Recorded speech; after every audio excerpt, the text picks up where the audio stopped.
That's right. Like, that's crazy. You're actually in the past. Like, it's still daylight. That's crazy. He's a time traveler. That he is. Oh, did we light already? I didn't know if we waited. No, not yet. I'm about to. I'm cutting mine right now. Yeah. Sticking with the. Why? Hey, man, that's good Stogie etiquette. I waited for everybody else. I don't want to. I like early. I like it. Good, man. It's good. So I went and got a. Are we live? Yeah. Sweet. That's how Justin. So I went and got a Serie R Esteli. Ooh, those are good. Yeah, those Serie R's are great smokes. That's a. So yeah, I can do hour 10 to hour 30 depending on how much I hit it. So yeah, nice. Pretty good. We have the rules. The rules with Segs and Stogies there are no rules. Bro, that's my kind of life. Well, I love it, man. He's got, what are those, Wiley X glasses? Yeah, I think they're the ESS. They were the Spec Ops issue that my buddy got in Afghanistan. It's the way to do it, man. So he's got the headset. He's got the lazy boy. He's all set, bro. Oh, bro, like I got my Bluetooth headset. The reason I got this at a truck stop, man. It was like $180, but I got this at a truck stop because I drive a lot and I talk a lot. And this is 98% noise canceling. So when I'm out driving cross country, going to reptile shows, going to expos, going to chase snakes for venom labs, whatever I'm doing, I drive a lot, man. So this thing with 98% noise canceling, I can roll my window down, talk to people, roll it back up, and they didn't even know I put it down. Like, awesome. It's crazy. That's awesome. Yeah, I see a lot of people with those. Yeah, they're awesome, man. So I realize, yeah, dude, I'm ready. I'm out, man. I'm doing the desert rat thing for right now. It's good shit. Do you have a pink Willie Jeep? Do I have a what? A pink Willie Jeep? Nah, man. I used to have a 52 Willys 3B. Nice. But I got rid of that. Now I have a 1500 Lariat with about 13 inches of lift on 37s. That's desertable. I like it. Yeah, it's pretty wild, man. I might take a little walk out front here in a little bit and go look at it. But it's wild, dude. It's a wild truck, man. It gets 6 to 8.5 miles per gallon. I just took a picture the other day. I drove about an hour away from my home into the sugarcane field plantation areas of just underneath Lake Okeechobee, looking for pygmies. And my little thing on the Subaru says, so many miles to empty, and it said 620. And I was like, fucking Subaru, 620 miles. Ugh. Oh, man. 620 miles. I could do that, too, on 2 tanks. That's good. That's good. What's that? No, I was just gonna say on the Venom Life TV, which we just started, man. I just did our 3rd episode, but episode 2 was how to load your field vehicle for road cruising like a professional. And I did like a 50-minute video on that, and I made fun of you. I don't even know, man. I made fun of Subarus 3 or 4 times. I ended up cutting it. It was still funny, man. It was all in jest. A lot of my good friends have them. But I'm like, yo, if it breaks down, just call me. I'll put it in the bed, take you to the shop. No big deal. That's good. But no, but they're cool little cars, man. Dude, I'll tell you, man, I've been into some nasty swamp stuff and water over the hood, no snorkel, just going quick, as the South Africans say, don't break. And dude, sugar sand, the car's so light, and it's just me and maybe somebody else that I get out of it. Sugar sand's no problem.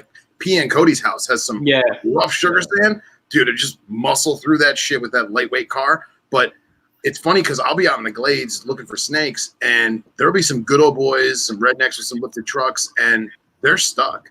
And then they got to call the giant rig with the crane to come get them out. I think it's hilarious. But sure, make fun of my Subaru. Go ahead. I'm actually kind of amazed I fit in that as well as I did. Was that? That I'm actually surprised I fit in that as well as I did, being as gigantic as I am. It's spacious. I was gonna ask if you had to I mean, is it like a forest? No, it's a cross track. It's a soccer mom car. Oh, I was even smaller. Yeah, dude. All I need is blonde hair and a tumbler full of vodka, and I am set for that vehicle. couple of White Claws in the cooler in the back. Oh yeah. Baby seats with no children. I'm good. Why would you get baby seats if you had no children? Because I gotta look like the soccer mom driving. You gotta play the part. I gotta play the part of the soccer mom with the Subaru. It's gonna be hard to pick up chicks like that. It's hard to pick up chicks when you're in the middle of nowhere looking for pig and rattlesnake by yourself. Yeah, say you're in the wrong spot if you're looking for that. Yeah. Hey, you guys keep talking. I'm gonna walk away with my Bluetooth real quick because this lighter isn't lighting. Yeah, it looks like you're struggling there. So I'm struggling. So give me 2 seconds. I know we're live, so talk about something interesting that isn't me. I mean, not that I'm interesting, but I'm just saying, don't talk about me while I'm gone. It's the ghost. That fucking guy, that fucking Venom Life bag.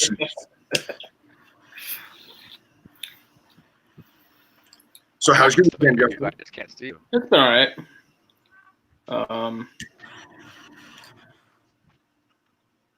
There is. I looked today, and there is in fact a tadpole in my Varadero tank, so that is very neat. Nice. Oh look, Cox is here.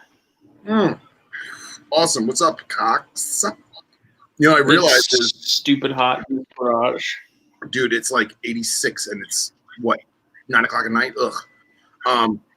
I was so busy today driving around and doing all the shit at the range and everything that I forgot to post an advertisement on the story today for Snakes and Stogies. I was wondering what happened. I was like, man, where's he at? Did you post one? Because I did not post one. No, I didn't. Because usually, so we're gonna have like Cox and Dan and Jeff, and that's it. It's cool. I love it.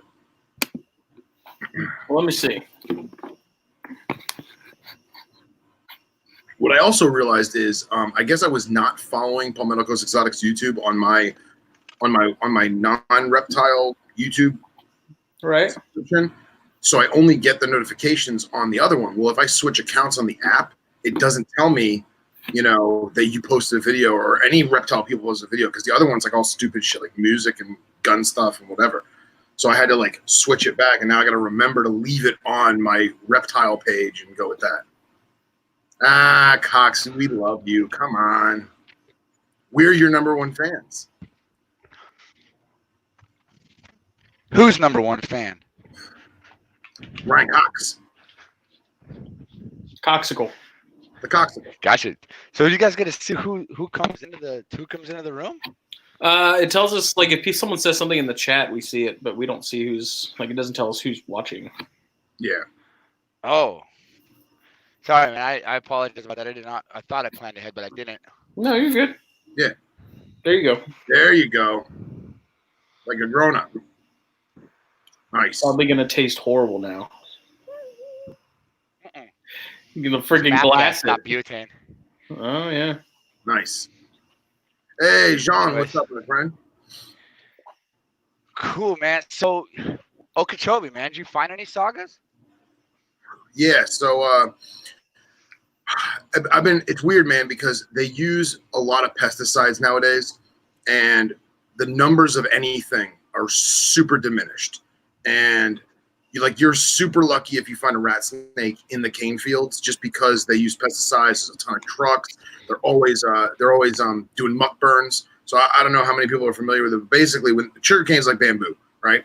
So it goes straight up, it almost looks like a thin, wispy corn, right? And they cut that down, and then they burn off the lower layers of it, like all the brush on the bottom and all the dead stuff on the bottom, and they call it a muck fire. And basically, that fire pulls up all the black soil, because Florida doesn't naturally have black soil, and all that black soil comes up, and then they replant it. But I guess, forgive me for not knowing the actual science of it, but I guess there's either a nitrate or a nitrite or something that the cane sucks out of the soil and ruins it. So the next plot, the next season, it's not good. Well, they figured out that if they plant sod every other season, the sod puts the nutrients back. So they're making a fucking killing, because they'll do a season of cane and a season of sod and a season of cane and a season of sod. Yeah, legumes are nitrogen fixers as well. So a lot of times they use like soybeans is really big in that industry because they're nitrogen fixing. Oh, there you go. Yeah, it wouldn't shock me if they start doing that as well, you know? I mean, they probably do. I don't know what soybean really looks like, so. But So that makes it tough on the Stogies. it does. And then, but I will say this though, the worst thing is the cane toads. The cane toads are crazy, especially this time of the year, like March through June. All the babies are out, and like you shine your light or your headlamp, and you'll see like they don't really have good eye shine, but they glisten because they're slimy, or they're wet. And Oh yeah, for sure. I was just down in WPB for 6 weeks. Oh, there you go, man. So So, dude, the cane toads are crazy. And I'll be honest, I'm actually convinced, this is not scientific at all, but I'm convinced that the pygmies are one of the only things that can eat cane toads because I've watched them stalk baby toads, and it wouldn't shock me if they tagged it and it died quick enough that the toad never had a chance to squirt out some poison. If that makes any sense. I don't know. You would think if it ingested it anyways, regardless if it was external or internal. Yeah, because like I won't find what's that? Go ahead. No, I was gonna say I'll find nothing except for 2 Duskies and 1,000 cane toads. Like I won't find anything. You see a garter snake, that's stupid rare because obviously they're frog eaters, and there's nothing, no garters. I'm curious. I would like to look at some studies on that because I know that with the toads being amphibians, poisonous amphibians, they would have. I'd assume. I think it's still the tetrodotoxins. I think. But that means that the parotid, they sit in their parotid glands, the big glands behind the head of toads. So those parotid glands are the ones that excrete it. But I think it would still be in the gland, right? So I'd be curious to see. I don't know. But I always equated it to like for example, how like the morons that take a shot glass of venom because they're like, you can drink it, God forbid they have some gingivitis or an ulcer, they're fucked. But was that? I said or both. Or both, right? And I was just wondering if it's a similar concept where obviously if the frog has secreted it, then you're getting poisoned. You're eating it. But if it's still in the gland, I wonder if they would just digest the gland. I never really. I'm not. Man. No, you're not wrong. There's there's so many squirrels throughout. From Arizona west all the way into up toward Oregon, man, with the Norpax, where those ground squirrels, the Spermophilus and Xenophis, those things are able to take direct strikes from Norpax and WDBs. Wow. And so somewhere along the line in evolution, so who knows if those things can. My question is, how would a Dusky at its average size be able to eat a cane toad, which is like the size of a small football? Well, right. Well, see, that's the thing is that I would see cane toads eating Stogies first, at least the Duskies. Yeah, I could totally see that, but rarely do you ever get big ones out there. The big ones are always in like, or at least by me, it's always like the suburban areas and like, the parks and some of the nature trails that are like in suburban areas. And it's rare to get like a Palm Beach County or a Broward County cane toad that's, they're average your size of your fist. They don't get giant like Suriname at all. You'll get people that like leave cat food out for the raccoons, and you'll go out there and it won't be any raccoons. It'll just be like 50 cane toads eating dog food. Man. Those things take small mice, like they do not care. Oh, yeah. But I always thought about it this way too, is that if I walk over to a cane toad of any size and I pick it up, it doesn't excrete poison. I have to poke it and prod it and piss it off, and oftentimes even like touch it like repeatedly to get it to excrete any kind of white or colored poison from those glands. So I'm wondering if the rattlesnake tags it quick enough and the frog goes, whoa, what was that? And then all of a sudden, I'm dead. If it didn't even have a thought or a chance to, again, this is all in my head, this is all bullshit, but. No, man, that's how science happens. It starts with hypotheses and theories, and I think it's an interesting thing to think about for sure, man. Well, those toads, dude, I think they might be probably the most indestructible animal on the planet if you think about it. Like they stop, drop, and set up shop anywhere that they're allowed to do it, and then nothing can touch them. They breed so much, it's crazy. Like, that's what makes invasive species Yeah. successful, man. I mean, just like what do they any even invasive what do they species. even get eaten by in their natural range? Like, what even eats them? Anything? They got to have some sort of predator I don't know. immune to their charms. I mean, there's a lot No, of because critters even in. What's that, Brett? Oh no, I was just saying, even in Australia, like they're killing so many of the mesopredators to try to protect their livestock that there's a thing in that type of ecology called mesopredator release, where like the middle-sized predators, coyote-sized predators don't exist in a lot of places anymore, and so all the small things are able to now grow and fill that niche. Yeah. Do you know what I mean? And Cogs, you're dirty for that. what is that? That's good. Squirrels can get tagged by an Aatrox, but not brats. Jake, who I do THP with, got bit by an Aatrox a couple years ago. We like to give him a hard time for it.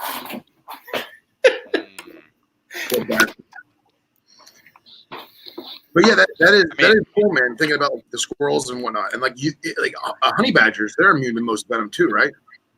Yeah, I think so. Yeah.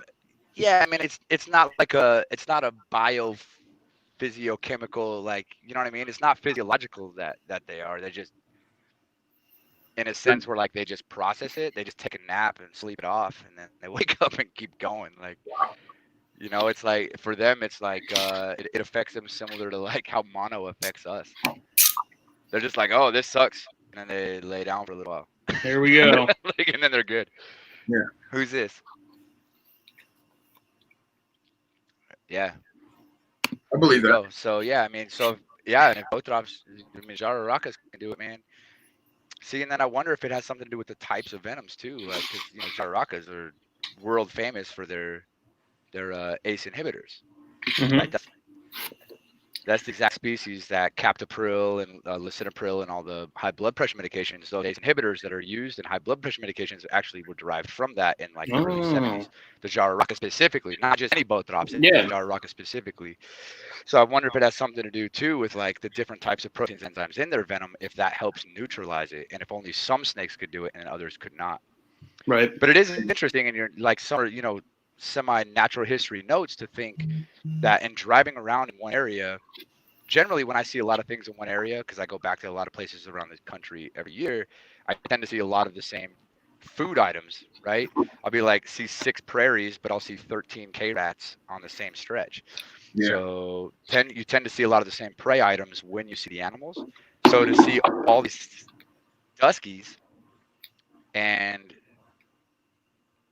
no prey items whatsoever except for potentially cane toads, you have to assume come to the assumption, right, that's like what else would they be eating?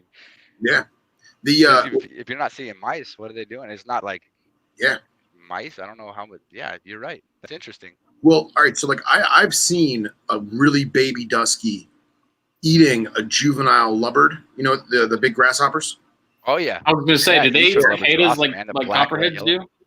I don't know if they eat cicadas because, well, at least where I am, like sub Okeechobee, there really isn't too many cicadas. Dude, they're everywhere up here. But I think that's why a lot of times when you see the videos of the copperheads chowing down on cicadas, it's probably somewhere here in South Carolina on the coast. Hey, Justin. What's up? Cicada talk about it, man. Cicada talk about it. What's funny they're so damn loud. We have those things every year, man. God, they're amazing too. They're creepy, but they're amazing. What's up, Dom?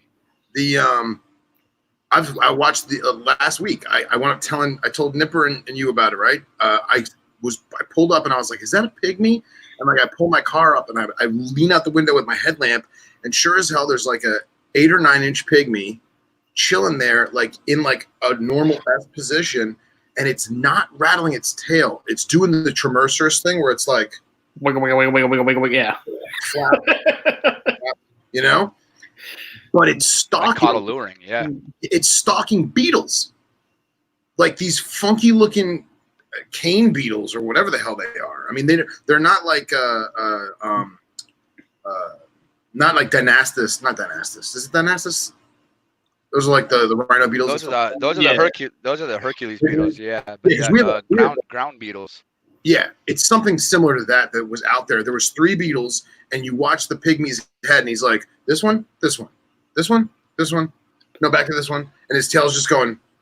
Blah, blah, blah, wop, wop, wop. I'd never seen that before. I sat there for like 20 minutes and watched them.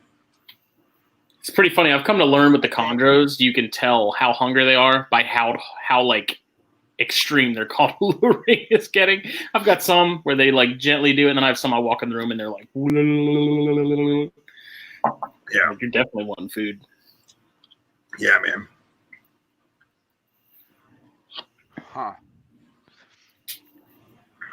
Well, you know, a lot of the venomous snakes, especially in the U.S., as juveniles, specialize. Yeah, and not even non-venomous, man. Like all the like colubers. So now, coluber flagellum. Yeah. Coluber, all the coluber constrictor, those things as juveniles, and prairie rattlesnakes even. A ton of those things, man. They specialize in insects as juveniles, and as they get to adults, they start going to pinky mice and lizards, depending on the range. And that's when Dr. Steve Maxey actually showed the ontogenetic shift in venom protein production. And they actually go from like more protease and less ACE inhibitors to more ACE inhibitors and less proteases as they grow to adults, because breaking down exoskeletons and keratin instead of soft tissues is not the same. So they actually have different proteins and enzymes in different parts of their lives. So yeah, that wouldn't surprise me one bit if makes total sense. Might eat lubbers their entire lives, dude, and survive. In fact, maybe that's what a lot of dusky food items are out there, are insects. Yeah. Well, you have to think with smaller species like that, like they almost have to eat insects. Like there's, sure, if they're in the southeast, there's plenty of skinks, there's plenty of animals and stuff like that. But you think about other parts where those aren't as common, like it's almost pretty much insects or nothing until you get to a certain size where you can get other stuff, Yeah. So I'll tell the story because it's been several years. The animal's deceased, and I don't really care anymore. But I acquired a Pakistani saw scale, the Sukrekai, I think it is, right? Via some unconventional means, if you catch my drift. And it was so tiny, like no kidding. It was probably a little bit bigger than a cigarette, and like I tried to do the baby eyelash thing with like pinky parts and braining pinky heads and doing mouse tails and like the dance. Because dude, I've done with so many baby arboreal vipers. Like I just sit there and I've got that calligraphy wiggle, and this thing wanted nothing. So I was like, you know what? Fuck it. Here's a cricket, and it ate it. Dude, that's what Al Koritz, he had some of those tiny echis. He feeds his baby echis when they hatch. He gives them those crickets in there, and they eat them until they get to a certain size. Yeah, so I made sure that, I dusted it, multivitamined it, and it ate probably 4 or 5 medium-sized crickets, and then it died.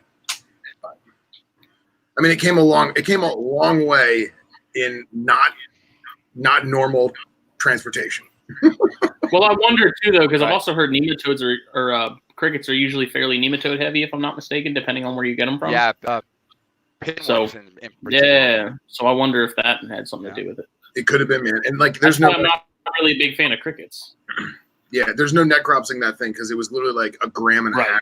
What are you gonna find? Literally the size of a cigarette. Yeah. But it was super cool. Also, I'm curious, how much nutrients can you possibly get from a cricket? Yeah.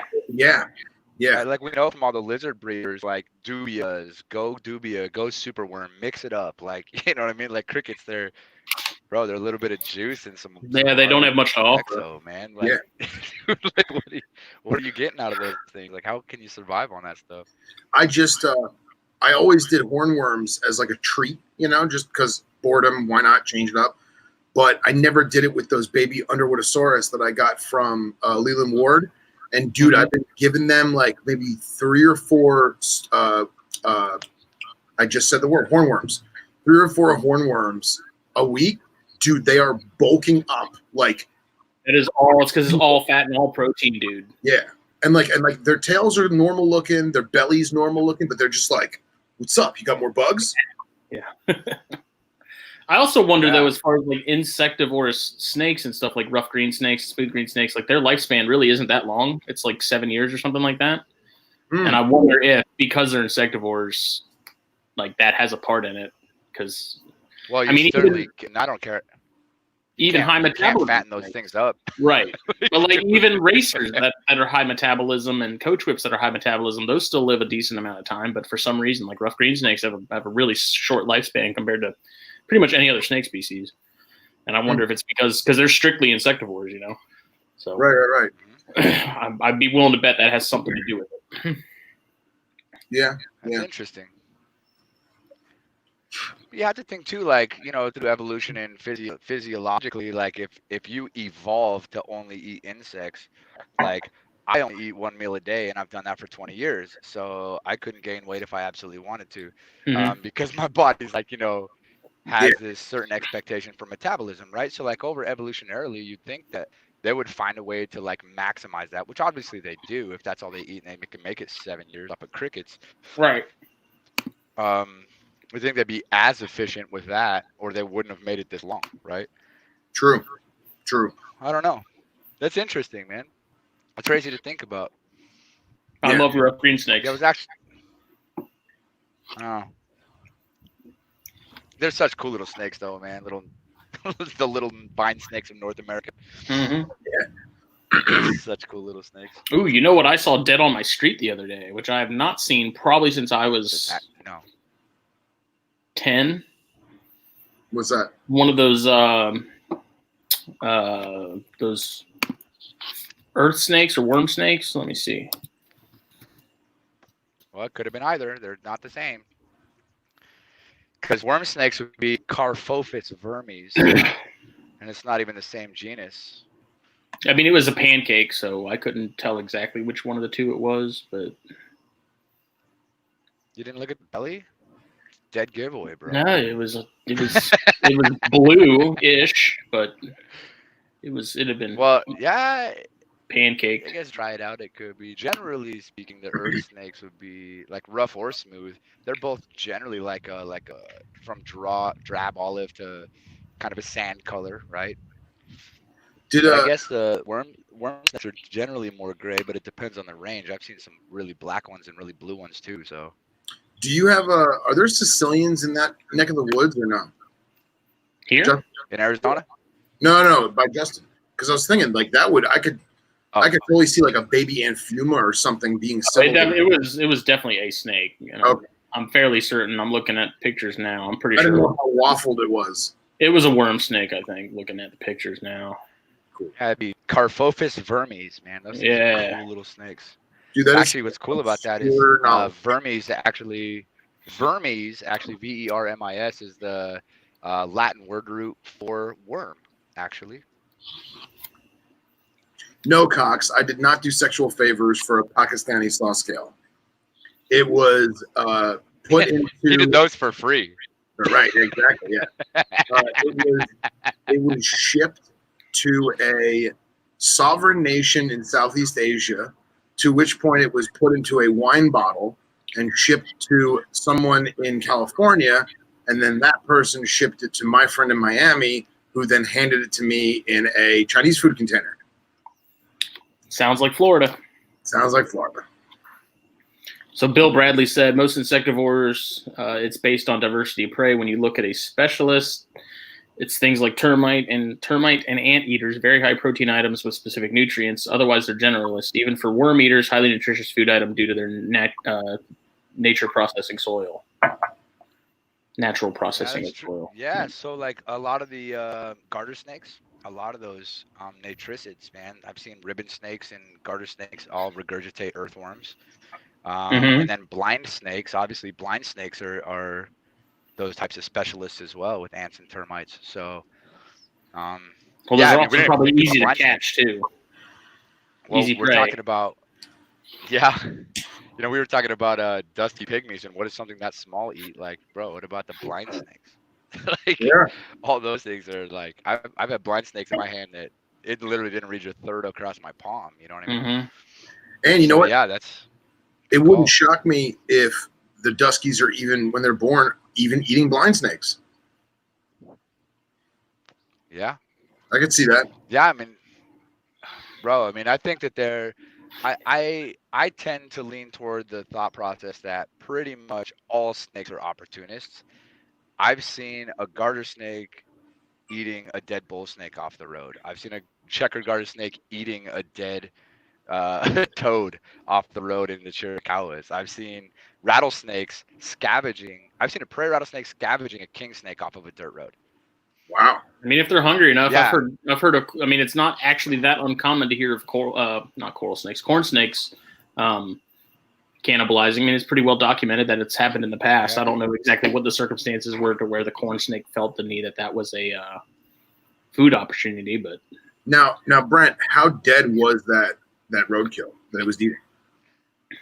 All of them were relatively fresh, man. I'd say within 24 hours. Okay. And a couple of them were like probably within 24 minutes. Yeah, because I always wonder, because like, all right, we How always how dead does it have to be before they just leave it alone? yeah, yeah. Well, I wasn't going that route, but yeah. What I was gonna say is like people don't think about how. Okay, I gave a carpet python a large rat, and it shouldn't have had one. It should have had a medium, and it throws up the large rat. Well, did it throw it up because it's too big? No, it threw it up because it couldn't digest it, or it knew that it couldn't digest it in time before it rotted inside it. So it needed to get rid of it before it became toxic to it, right? So I wonder if I actually think that that's I don't know if there's actually any studies that have shown that, but I tend to agree with you. I think that absolutely that there's something instinctual there where they're like, there's no way. But at the same time, I mean, so how do you explain anacondas eating deer? Like those things sit in there for 6 months. it's true. It's true. So, and I'm not arguing, certainly. I'm just thinking Yeah. outside, right? Like or thinking out loud. I am thinking outside also, by the way. Nice. Touche. But yeah, I mean, if they're going to be 2-3 months, I don't know how long it takes to digest, but I know that they take a while, right, for anacondas and stuff to digest deer. So, well, if they cut slits in the back of the deer and then fed it to the anaconda, it would actually digest it faster. Thank you, Justin. Thank you. it's like, hey, would you mind butterflying this one for me? Yeah. Oh, geez. Yeah, man. I think that the predator prey relationship and just general ecology has always fascinated man from like insects, and I mean obviously I specialize in snakes and venomous snakes, but I love studying birds and insects and plants and all that stuff as well. And insects are super fascinating. When I started learning about them, I was like, geez, man, like those are some of the most complicated animals on the planet. But looking at like the relationships between insects and snakes, I've noticed in my travels that I use the harvester ants, mainly like from Kansas west. I use the harvester ants as a barometric gauge. Like if I walk through a place and I don't see harvester ants, I don't even bother, man. I go back to my truck because I've noticed a correlation over the last 15 years or whatever that if I don't see harvester ants, it's either too hot, too cold, too wet. And if it's too hot, too cold, too wet for them, it's any of the pogonomyrmex. Yeah. It's generally I don't see reptiles either, and I might occasionally see a couple tyids or whatever, but for most of the herps, like, so I use those as a barometric gauge. Like if they're out, the herps are out, and if I see them out, I'll generally see at least a couple. So just the the ecology of those things and how they work together, I think is really, really cool. Going back to saguas for a minute, any of the desert ones, you ever see them be cannibalistic? Like even in captivity? So the only 2 times I've ever really had the Edward's eye in captivity, they were separated. So Okay. I haven't had them together when I had them in captivity, but man, they're so isolated anyways. Right. And what's cool about those is it's as weird as it is, man, even though they're all Edward's eye, they're all desert sagas, they're generally found near water. Like if you're in a desert saga area and there's like a reservoir, drive around that thing 4 times and you'll find them. Like there's still a water adapted species, regardless, because sagas are generally, not all, but generally, even the desert sagas. So I mean, there's not a lot of other stuff out there. like in southeast Colorado or southwest Kansas, where the Edwards Eye generally are, they're pretty isolated populations that kind of just cruising around that part of the country. So I don't know. With such small ranges, I would have to assume that they would be. Yeah. Again, I think snakes in general are opportunists, and I think that I would have a hard time believing that snake would take the opportunity if they saw it, if they were hungry enough, right? But Right. I don't know. Right. I don't know. I mean, I haven't seen any documentations or publications on that in particular. So, but man, sagas are cool. So, Justin, what do you do? Eastern sagas? I don't have any venomous right now. I got the Boyga. That's it. No, not at your house. Oh, I mean, up in your region. We have pygmies. I'd never see any though. Yeah, Justin's in a great spot though. Like, there's no citrus near his house, but if he drives an hour and a half, 2 hours due west, like where South Carolina meets the Georgia border, dude, the reddest of red, the specklest of speckled, and then if you drive like maybe like an hour or 45 minutes south into Georgia, you've got some super blue, like Jacksonville blue duskies. Really? Yep. Well, we should do that. Yeah, that's why you need to start driving this way, dude. All right, so I'm going from Tucson. I'm going to leave here like the 10th, make my way up to Denver, pick up my daughter. I'm going to go down to Houston, do the Herps Expo. And then from there, I'm going to go back to Denver, out to Kansas, do like a week out there. I'm going to do some herping and haze, eastern Kansas, and then the whole eastern side of Oklahoma. From there, I may or may not go to North Dakota or South Dakota. But if not, I'll go up through Illinois, Michigan, make my way over to you in the next, month or whatever. I have no problem with that, man. So I don't know if you told Phil, but I took off, man. I left my whole life behind like a few weeks ago, loaded whatever I deemed essential. He's a street urchin now, like Aladdin. Yeah, man. So I'm the venomous vagabond. I'm literally just cruising around the country for who knows the next 1, 2, 3 years. No house payment, no lawn to mow, and I just drive around in my truck and stay with different people and herp all over the country. No plans. It's good, man. The American dude. dream. It is, man, and that was the whole thing. I was like, man, most of these guys are working their entire lives 50 weeks a year in hopes that they get the other 2 off, and then they spend it with some shotgun wedding with some crazy destination that they can afford, try to fit in everything while they're there. The entire time they're worried about all the shit they're going to have to do when they get back, and that's how they spend their 2 weeks a year that they get until they're 65. And if they're lucky enough to retire, most of them won't have the extra money to actually go do the vacating, and or they're going to be too old, tired, decrepit, rusted out to actually go do half the stuff they want to. Like, why, man? Why do that? So I decided I was just going to basically start my retirement now, and I'll just take breaks from that occasionally to work instead of the other way around. That's your plan. Hold on, y'all. My neighbors are about to shoot each other. Yo, what did he say? My neighbor's about to shoot each other? Yeah. Huh. Interesting. Yeah, I don't know what that means, but I hope he's all right. Yeah. I mean, it's South Carolina, and there's some shit going down, but. Yeah, man. Yeah. So, super bummed, man. I'm here for another week in Tucson. I found the Gila last night. And, nice. A couple of the last couple of nights. And, oh, yeah, man. Yeah, it's great. And I showed up, and I was like, no rain for months. And it's rained 3 days in a row now on the outskirts. So, nice. I'm loving it, man.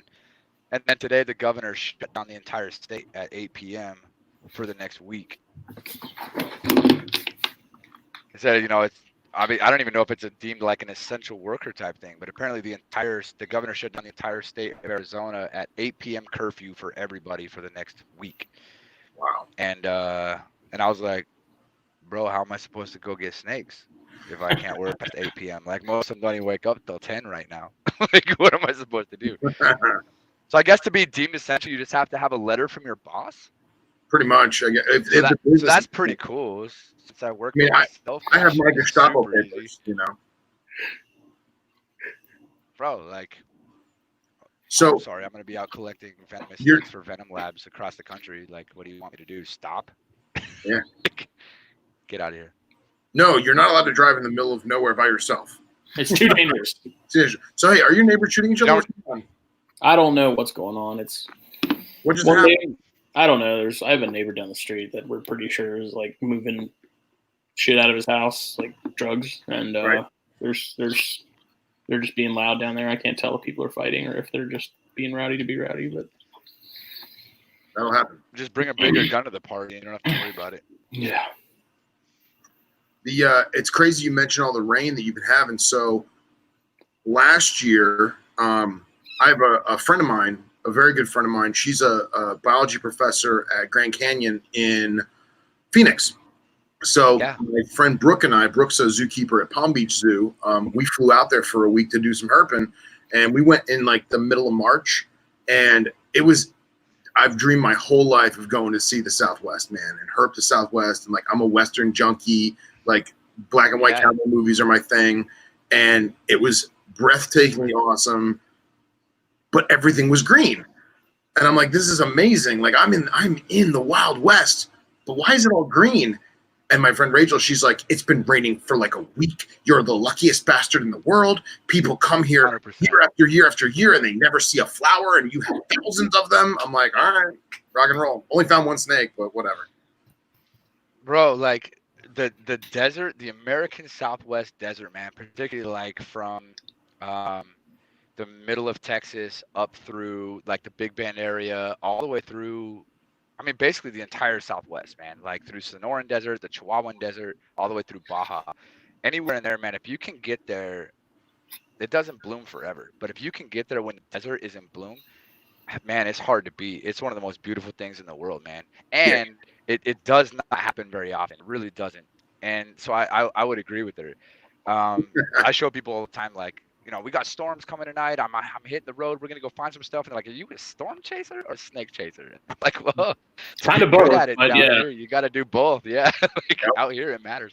In fact, even in Kansas, Nebraska, like certain times of the year, man, if you follow that storm or get right ahead of it, or both, it's better to do both. If you can get right ahead of a storm or stay right behind the storm, like you can clean house, man. That's why everybody does Arizona and New Mexico in the, you know, in the monsoons, which is the most activity. But yeah, dude, it's crazy for you to come out here at that one time. Like I know people that have been coming out here for 10 years. And they're like, I didn't even know Ocotillos had flowers. And I'm like, yeah, bro, every year. Like they do. Yeah. Dude, the saguaro flowers are beautiful. Like it's crazy, man. These That things look like just big, ugly, spiky things, but they're amazingly beautiful. Yeah, that Arizona article is going to be in the next issue there, Phil, too. Oh, rock and roll. Awesome. Fuck, I got to write another one. Arizona's going to be fun. My spare content bank is getting low. I got you. We'll fix that. We'll fix that. Actually, so your article is going to be in there, and then Brent is going to be the industry spotlight in the next issue as well. So nice. Yeah. Excellent. I'm gonna tag team back again. What's funny is, man, is that we were looking for snakes so hard, and we only found one snake. It was a really, really super, super white Mitchellii. And it was only like this big, but it was fucking textbook flawless. But we found lizard after lizard after great lizard. Snake. What's that?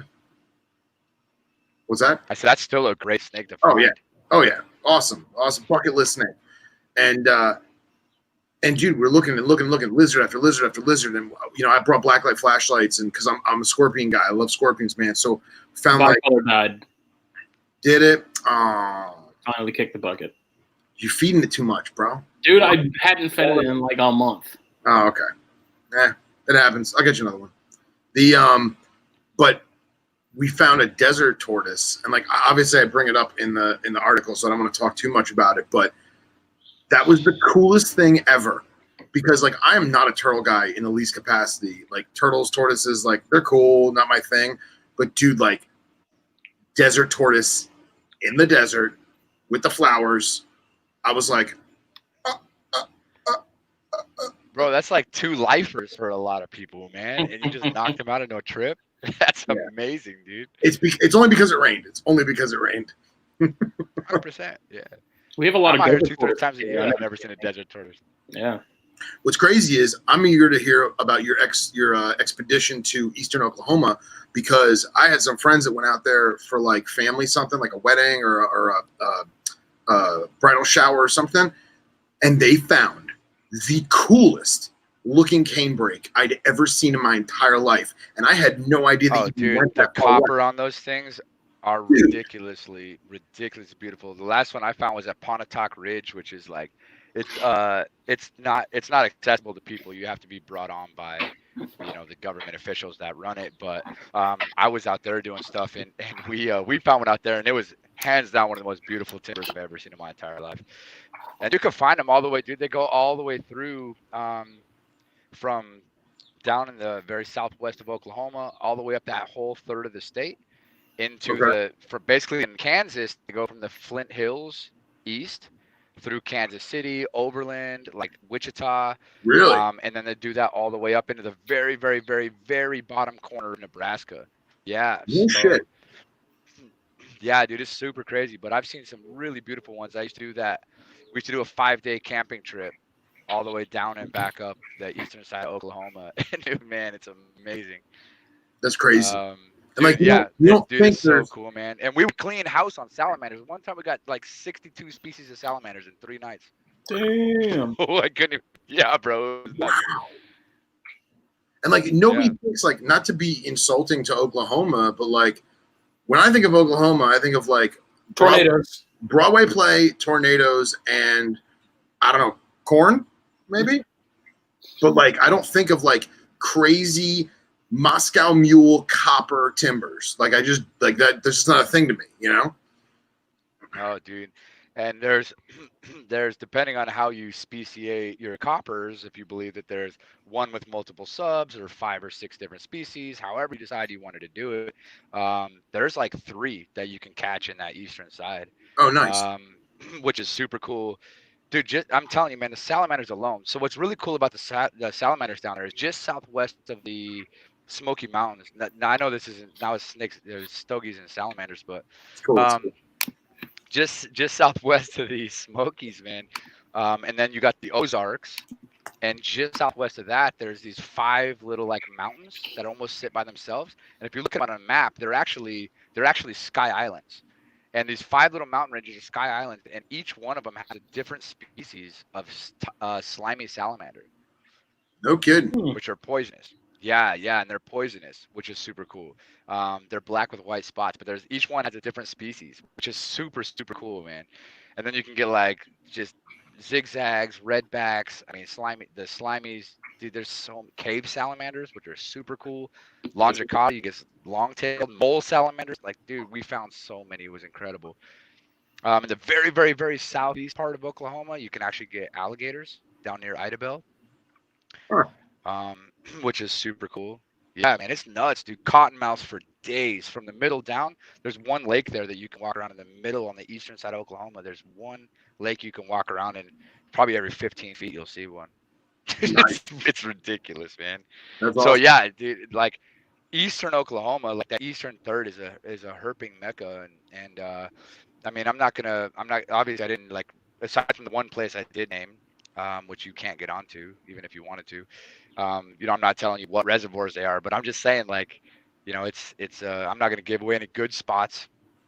I know how the herpers are, but yeah, man, it's crazy, dude. Eastern Oklahoma is a crazy thing. Dude, why don't you just come with me? Wish I could, man. I wish I could. He's too busy trying to keep his can. place of business from being freaking. Don't even get me started, man. Actually, what time is it? It's 9. I got law enforcement detail at 11 coming, so hopefully that goes off without a hitch. Funny, Cox brings up Kentucky, but I want to go to Kentucky really bad for 2 reasons. One, to see my boy Ryan Cox, the man. But at the same time, apparently there is a phenotype of southern copperhead that is northeastern Kentucky and Brent is shaking his head. He knows exactly what I'm talking about. It's like I want to say it's like a broadband, but like purple and gray.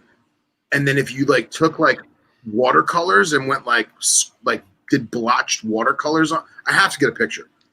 It's just too awesome. I think I know what you're talking about. So if anybody's ever seen the Southwest New Mexico Atrox, they're like almost like a platinum silver with like lavender diamonds. Mm-hmm. Anybody who's ever seen those, it's kind of similar. It's kind of similar to that, man. But it's actually, it's kind of a pretty small range. It's similar to how like the Michelai, it's similar to how Furious. It's similar to how those are like very specific to the coloration of the rocks that they're found around, right? Like you find the pink ones in the pink rocks and the ones in the white rocks. And we see that across all sorts of herbs, man. We see it in horn lizards. You go to the Red Hills in Oklahoma, north central Oklahoma in the Red Hills, you will find red as a red magic marker horned lizards.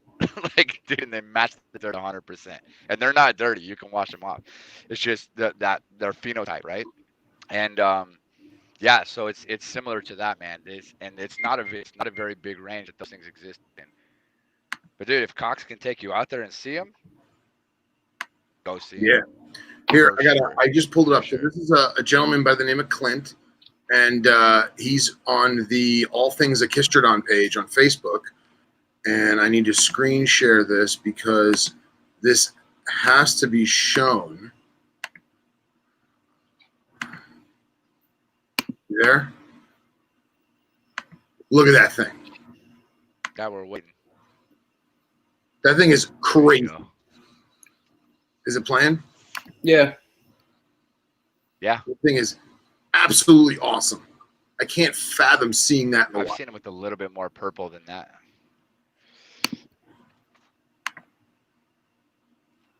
Oh, dude. Beautiful snakes, man. I love seeing that stuff when they're like find a milk snake with just a single stripe down the back, and like, or I've seen sagas with a single stripe or double stripes all the way down its back. Like those are lifer stuff. You guys saw that all yellow eastern coral that they found? Yeah.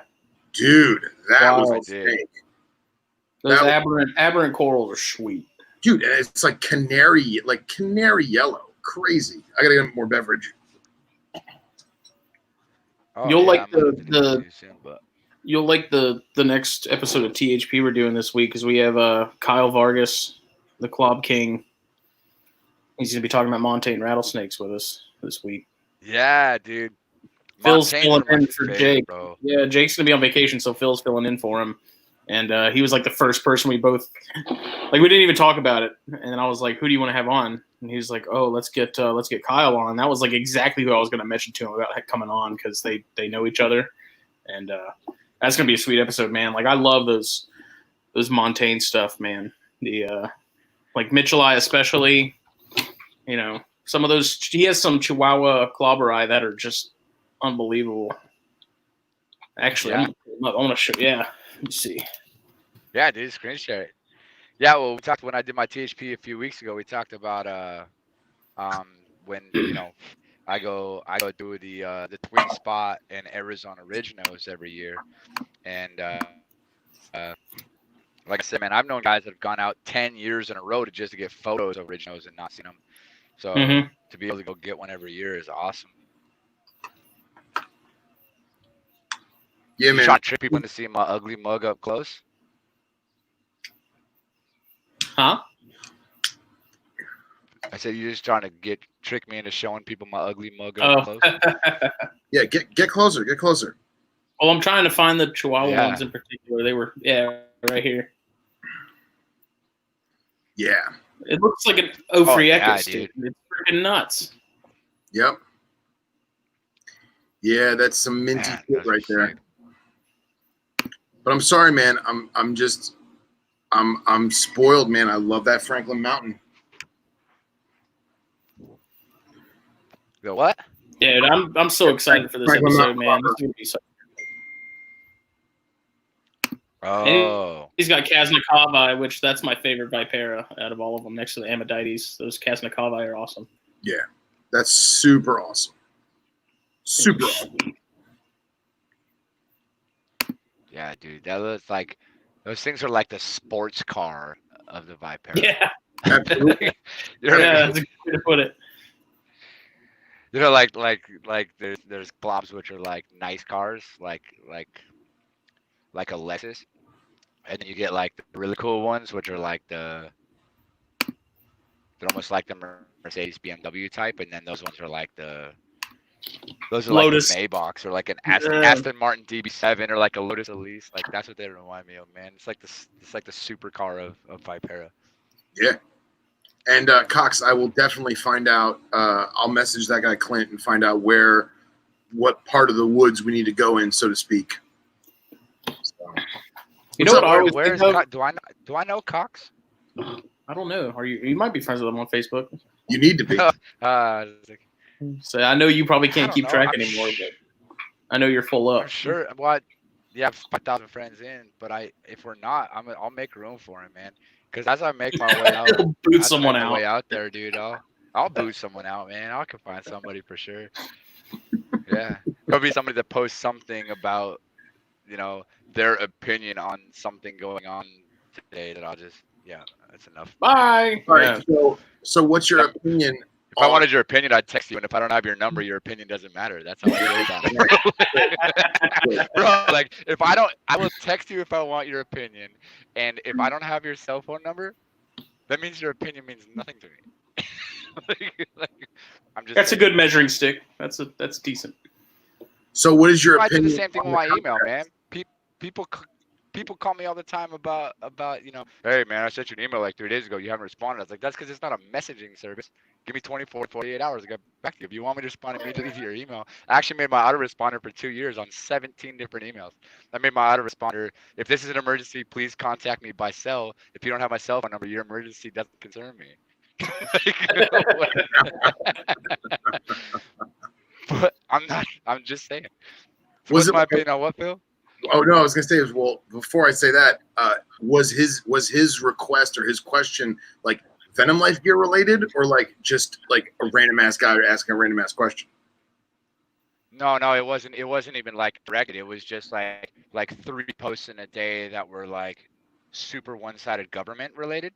Oh, okay. And I was just like, yeah. I got too much leaving that alone. Important stuff to worry about. Right. There's snake stuff that I should. Yeah, like this. Yeah, like this. The snakes are the only thing that keep me sane, man. In fact, on one of my posts I put out today, and I was like, oh, it was on the Gila post. I put out the little Gila monster that I found last night, and he's running across the road and takes off into the bushes. And I was like, man, you don't realize how good at camouflage this is until you see them in dead grass, first of all. Yeah. So I said that at the end of the video, and then when I posted it, I was like, run, little Gila, run. This is a scary world out here right now. That's all I said. That's good. And I wasn't Take with sides. I'm just like, run, little Gila.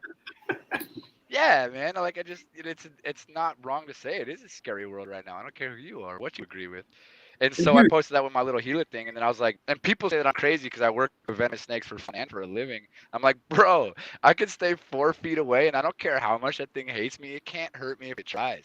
I'm in a controlled situation with something that can't hurt me. Like, why would I? Dude, working with venomous snakes is 150 million times safer than working with people, and I will argue that till the day I die. Yeah. Sorry. No, I was going to ask is you had mentioned your people's opinion on subspecies copperheads or just regional phenotypes. What is your opinion? Yeah. Oh, what's my opinion on that? Yeah. You're fine. Come on. I don't know. I have a hard time with a lot of the subspecies stuff. Like, we go all the way back to lumpers and splitters, right? Right. And I don't necessarily like to be considered either one because I think that there's good reason for some and not good reason for others. And there's people that are extremists on both sides. And I'm not an extremist on either side, right? Sometimes I agree with it, sometimes I don't. So I don't technically put myself in either. But if I had to choose, I don't think I would be a splitter. Like when I see them do stuff like, all of the subspecies, Phenotypically, they're different. I haven't seen like any of the DNA stuff come out in publication. I don't know how different they actually are, but technically, the biological speciation, species by definition on the biological sense, means that they can't mate and reproduce, Right. right? And so, well, viably, they can't reproduce viable offspring. So, like lions and tigers can mate, but they're not viable. Okay, let me see. Like, I literally just took video a week ago of a 7-foot, bigger around than a Coke can, probably closer to a 2-liter bottle, a 1-liter Eastern Diamondback Horridus hybrid. So does that make them the same species? Like, where do you draw the line, right? So when it comes to the copperheads, they're all contortrix to me. They're all contortrix. It's not that I don't know the subspecies names, but my opinion is this in everything, and anybody can, argue with me, agree with me, whatever you want to do. You can do it personally, professionally, however you want to do it. I don't care. My opinion is very simple. It's either the same species or it's not.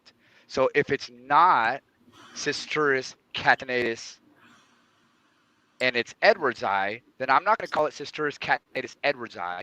It's Cistrurus Edward's eye. That seems like a half-assed cop-out to me. So it's either Cistrurus catenatus or it's Cistrurus Edward's eye. It's not the whole third level thing. I don't get behind. Yeah, simply because I think it's either the same or it's not. Like, do you see what I'm saying? Like, how can you be what's a subspecies of what? What is that then? A subspecies of a subspecies? Like, that makes even less sense to me. So my opinion is that's either the same species or it's not. And so even with the genus switch, right? So they just did that with a few years ago with Masticophis flagellum. It became Coluber flagellum. I don't know that I agree with that. Pantherophis and Elaphea, they do it all the time in rat snakes. But now, if I may, but here's what. Yeah, please. Say, real quick, if I may, the Pantherophis thing pissed me off. Right? I'm not even a rat snake guy, but the Pantherophis thing pissed me off. Most people. But now, if I take my personal opinion out of it and I just look at it from a not even a scientific level, from a scientific journal level, because we have to be, scholarly, we have to be professional, we have to be articulate. Says who? Of course, 100%.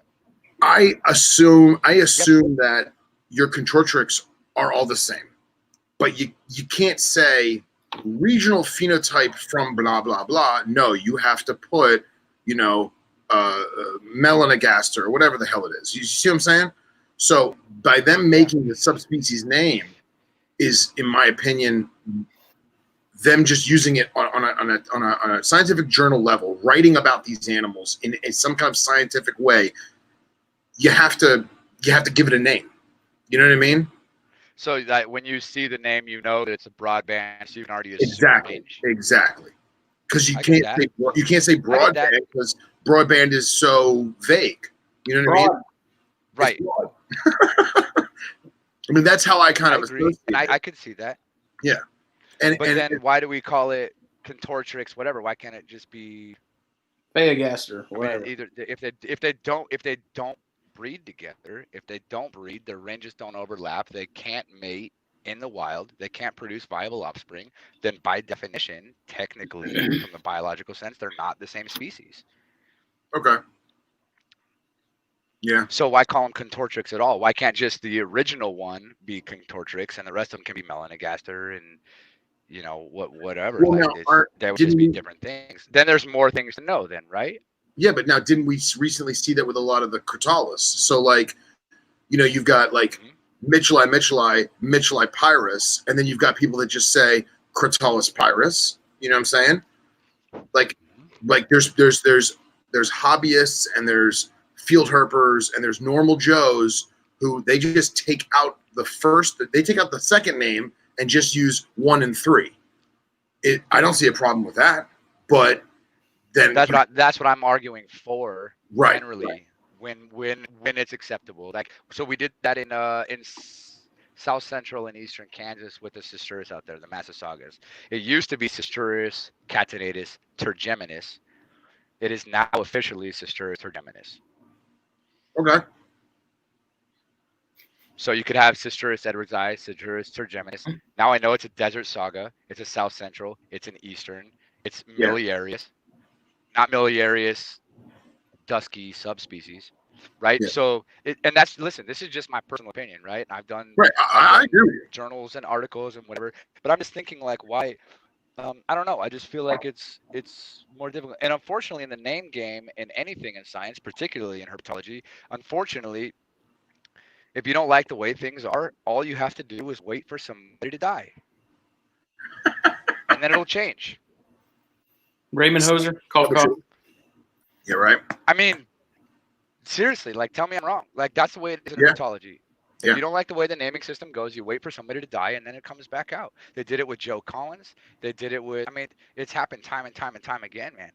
And in fact, what really made me mad is around 2000, it was circa 2013, when they were trying to do the name change on all the crotalids, to say that they weren't even crotalis, and change the entire genus.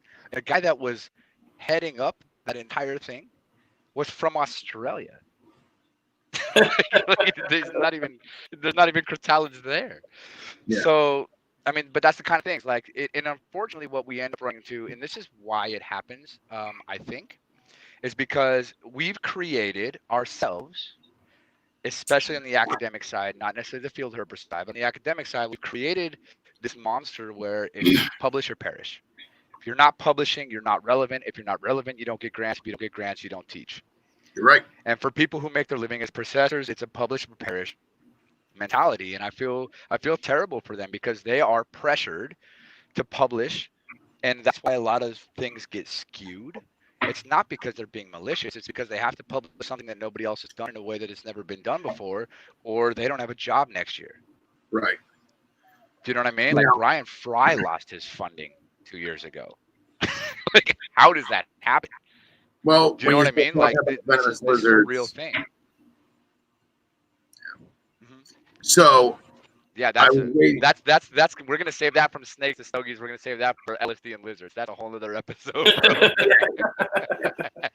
So, well, talking to Daniel Natouche about the chondro reclassification when he was on the chondro cast, like, the problem with the whole renaming thing and deciding what's a species and what's a subspecies is there is no, like, scientific standard for deviation. Like, there's no set, okay, well, once it hits this point, you can then say there's enough genetic diversity to say, okay, yeah, this is a subspecies. Like, apparently that there's no baseline that exists. Yeah.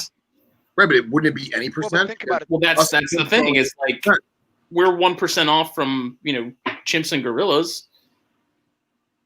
Obviously, we're not the same, but it's like, where does that line get drawn? And I mean, I don't think a line will ever be drawn. So it's just one of those things where it's like, yep, it's 0.5%. It's a new species. Now, this was generally when you're running. Go ahead. No. Say what you're gonna say. I was just gonna say, generally when you're running any sort of statistics, or you're looking for something that with a good N, and you're doing any sort of biostats where you're trying to prove or disprove something, which, by the way, everything in science is disproven; it's never proven. Right. Is 95%. So that's kind of like where, generally speaking, that's where science draws the line, right? Like, with 95% certainty is considered a yes, and everything under that's a maybe, right? So generally speaking, it's 95%. But there is no law. I mean, think about laws. Think about the laws just in with police. I mean, laws are laws, right? But every single law can be written every single way. Dude, the book in every state is 15 inches thick. For all of your laws, go to your revisor statutes. You know what I mean? Mm-hmm. Go to your FSR, your Florida revisor statutes, and look at that book. It's 3 times as thick as a Bible, and it's mostly addendums and amendments. But depending on the judge you see, if they ate a good breakfast or not, if they just got back from lunch or not, if they're fighting with their husband or not, dude, that law can be interpreted 100 different ways, and we're never going to get away from that. Not in laws, not in justice, not in work, not in corporate, not in our relationships, and definitely not in science. It's not going to happen. Yeah. So you just got to find a way to deal with it, live with it, and be okay with it, or don't deal with it. But if you're not going to deal with it and you choose not to deal with it, don't bitch about it. That's my opinion. Yeah. No, I concur. This was a deliberate segue of mine to go to what Henry has been debating this, and not debating this, but Henry's been observing this with king cobras.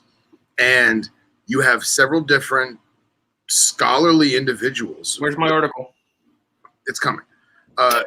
Very, very smart guys who are masters in herpetology who want to break up king cobra into 5 or 6 individual species. Now, one might say that they have the scientific data to back that up, and they can say, look, we did research and they're different. But another thought process, maybe it's the conspiracy theorist thought process, is no, we're going to make them different species because we want to control export. We want to control food and exotic consumption.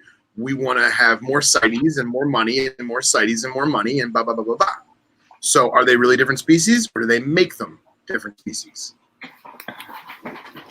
Well, so that's true. So that brings me to a good point too. With the Denver Zoo, my good buddy Tom Weaver, who's now the curator of herpetology over there. The Denver Zoo is like one of the top 4 zoos in the world when it comes to conservation. I mean, they've done over 660 projects on 66 different animals, in it's the last 66 years, like 6 different continents. It's crazy, man. They've done so much work. And Tom's been working on the Lake Titicaca frog for a long time. And the crazy thing about the Lake Titicaca frog is, yes, they go in blenders and grind them up while they're still alive and then drink them as an aphrodisiac. But that lake sits on, it's split right in the middle. It's Brent. Like Joe Exotic. 2 different, and on the Peru side, where they have permission to work with the universities, on the other side, they said, well, if you're working with those universities in Peru, we don't want to work with you because we don't like the Peru guys. Yeah. And so they're out to save a species where they can only save the species on one side of the lake. Right. There's nothing they can do on the other side. So there would, in fact, at that point, in theory, be some sort of benefit at that point to be able to say, if you guys are going to allow export of this species, that's fine because that's in this part of the region. But ours, that lives around our house, you can't touch those. Right. Whereas if they say, yeah, king cobras can now be exported or whatever, like, do the entire range, do they have a say in that now? Or do you see something where they shut down export? One place may be able to, but the other 4 can't. So that, I could see that being a fair argument. I don't know if I agree with it, right? But I can see why it's fair. Going to the Lake Titicaca frog, you just said it yourself, is that half the lake is good to go with research and conservation and awesomeness. The other half, they're like, they're all right, but they're ours, don't touch them. The question is are they now different species? No, they're the same species. They just have different laws. Hey. Katie's in here talking shit. No, I did not. I didn't say Joe Exotic's husband. I said Brent Venomous. Is that like Joe Exotic? Kind of. Okay. A lot less a little like that. I mean, if you're gay, that's cool. Like, there's no judgment. I don't think I am. I've only tried it twice. No, I'm joking. This guy was married for 16 years. He couldn't figure it out in 16 years that he wasn't gay. No, I'm definitely not like Joe Exotic. Oof. That got dark quick.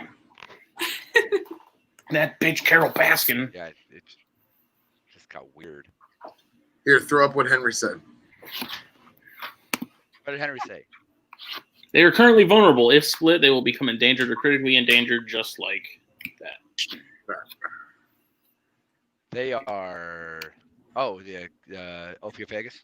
Yeah. So, dudes. Yeah. I opened this fortune cookie earlier. Yeah. Uh-oh. And it says they'll definitely remember all your efforts. Nice. I was like, what did it say? All right. They'll definitely remember all your efforts. Oh. It's like the best fortune cookie I've ever got, dude. You gotta frame that shit. Right? With the cookie. The cookie's already gone. They don't go bad. I already ate it. Well, you had to eat it, otherwise it doesn't come true, right? It's true. This is, I don't know. I've never tried not eating the cookie. That's the first thing I do. Yeah, I was say, who doesn't? Be stupid. Just open the fortune cookie and not eat it. Even I've if never it's tried that. Like cardboard. I don't care how cardboard like they taste. I'll even eat them stale. I don't care. They're delicious. Wait, Henry those go stale? I've never had it long enough to find out. Nah. Well, they get like chewy. Oh yeah, they get like gummy, like. Never waited that long. I ate them the first day. Henry says, what did Henry say? Henry says they're currently vulnerable. If split, they will become endangered or critically endangered, just like that. Wow, I can't read tonight. And there are ranges where they are fairly common. And basically, what he's getting at is they just don't want people to have them for whatever reason, much like the Titicaca frog. And how are people supposed to help in a conservation way or a captive breeding way or forest preservation way if you can't get to the animals or you can't get the animals out? So I don't know. Well, going back to the whole split thing, the one biggest taxonomic lump that I have the biggest issue with, and it's really just because it's annoying to me, is the Bothriopsis into the Bothrops. Yeah. I'm like, are you kidding me? Yeah. They vaguely look similar, but it's like, how are you going to sit there and say a bilineata is anything like any of the other Bothrops? Yeah. Well, was that based on genetic? I have no idea. And I mean, if it was, and they're like, hey, they're not that far off, it's like, just like I said with all the chondro stuff, it's like, you guys did the work. You guys went out and actually got your hands on it. I can't really have an opinion because I'm not in the jungles of South America looking around, finding these things, whatever. But I still, I look at any of the Bothriopsis, be it the Teniata or the Bilineata or anything like that, and I'm like, how did you get that from this? But they also did it with the Protobothrop stuff, right? Didn't they put in Mangshans in that? And which I'm sorry, I don't care. I mean, obviously DNA is DNA and science is science, but dude, Mangshangs are unlike anything else out there, ever. There was a kid in Spain who got killed by one recently. Yeah, no, I heard about that. See that? Yeah. Yeah, and the whole Trimerosaurus thing was another big one that happened not that long ago. We talk about that a lot actually on here. Yeah. Yep. Yeah, that was a iffy at best. In my opinion. But bro, okay, we can talk DNA. We share 98% of our DNA with bananas. What does that mean? Yeah. Yeah. Yeah. I was gonna say is I missed it, but Cox was saying it's like Morelia spilota. Let's look at McCaffey. The old genetic breakdown was 5% variation.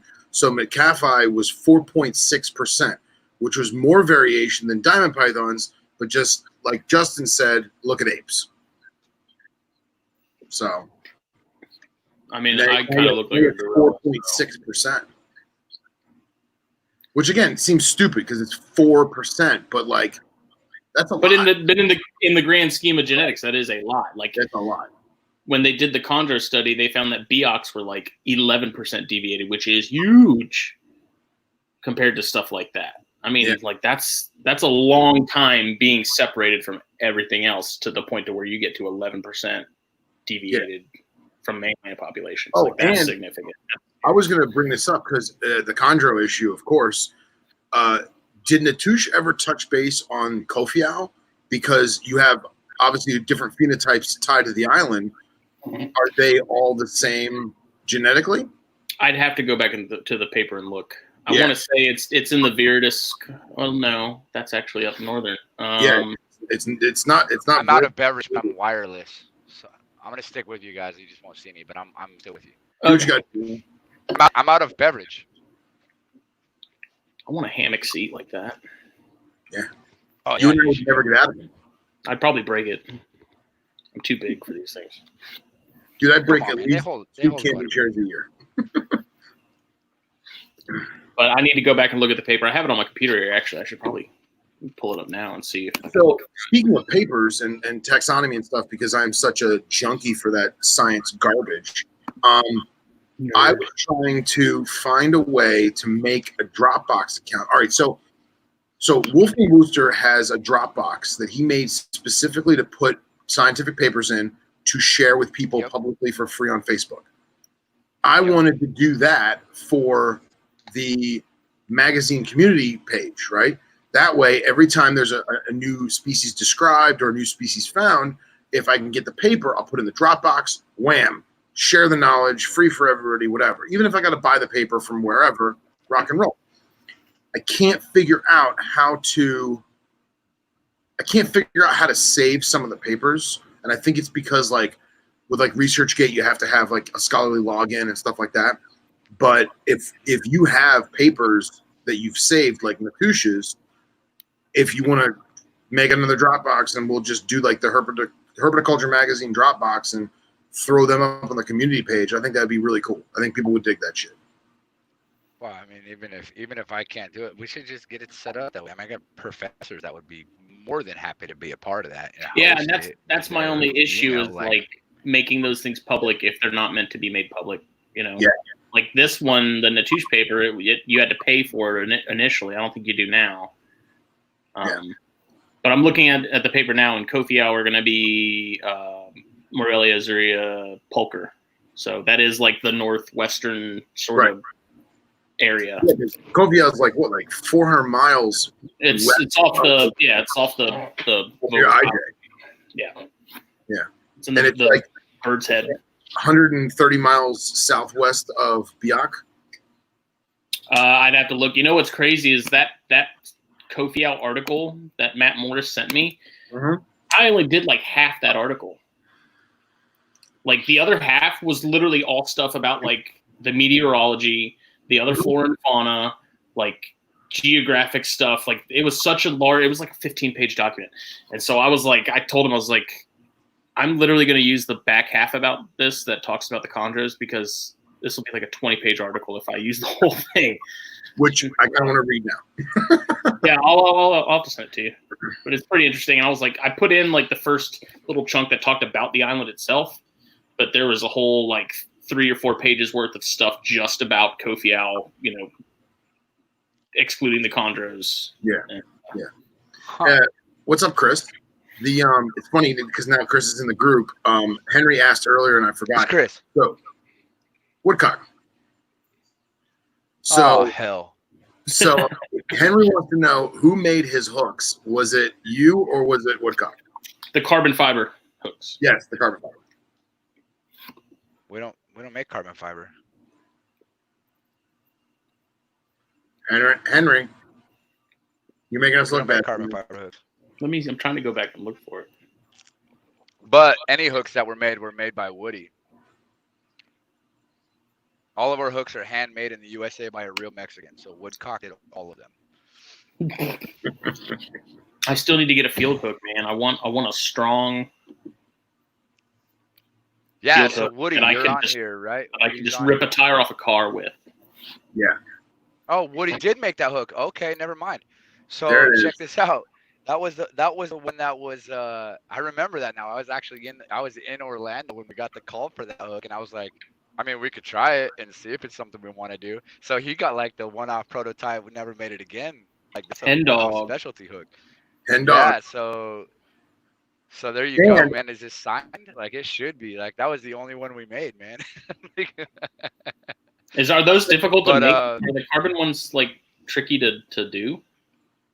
How's the process different on those than the metal ones? Yeah, so we don't do it in house, right? So we have to do a lot of work working with other places for molding and things like that. Mm-hmm.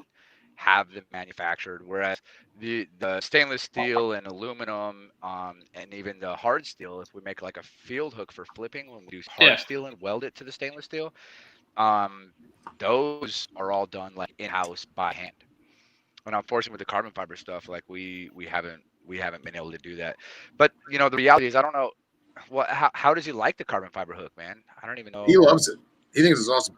I have personally witnessed Hen Dog use that hook on.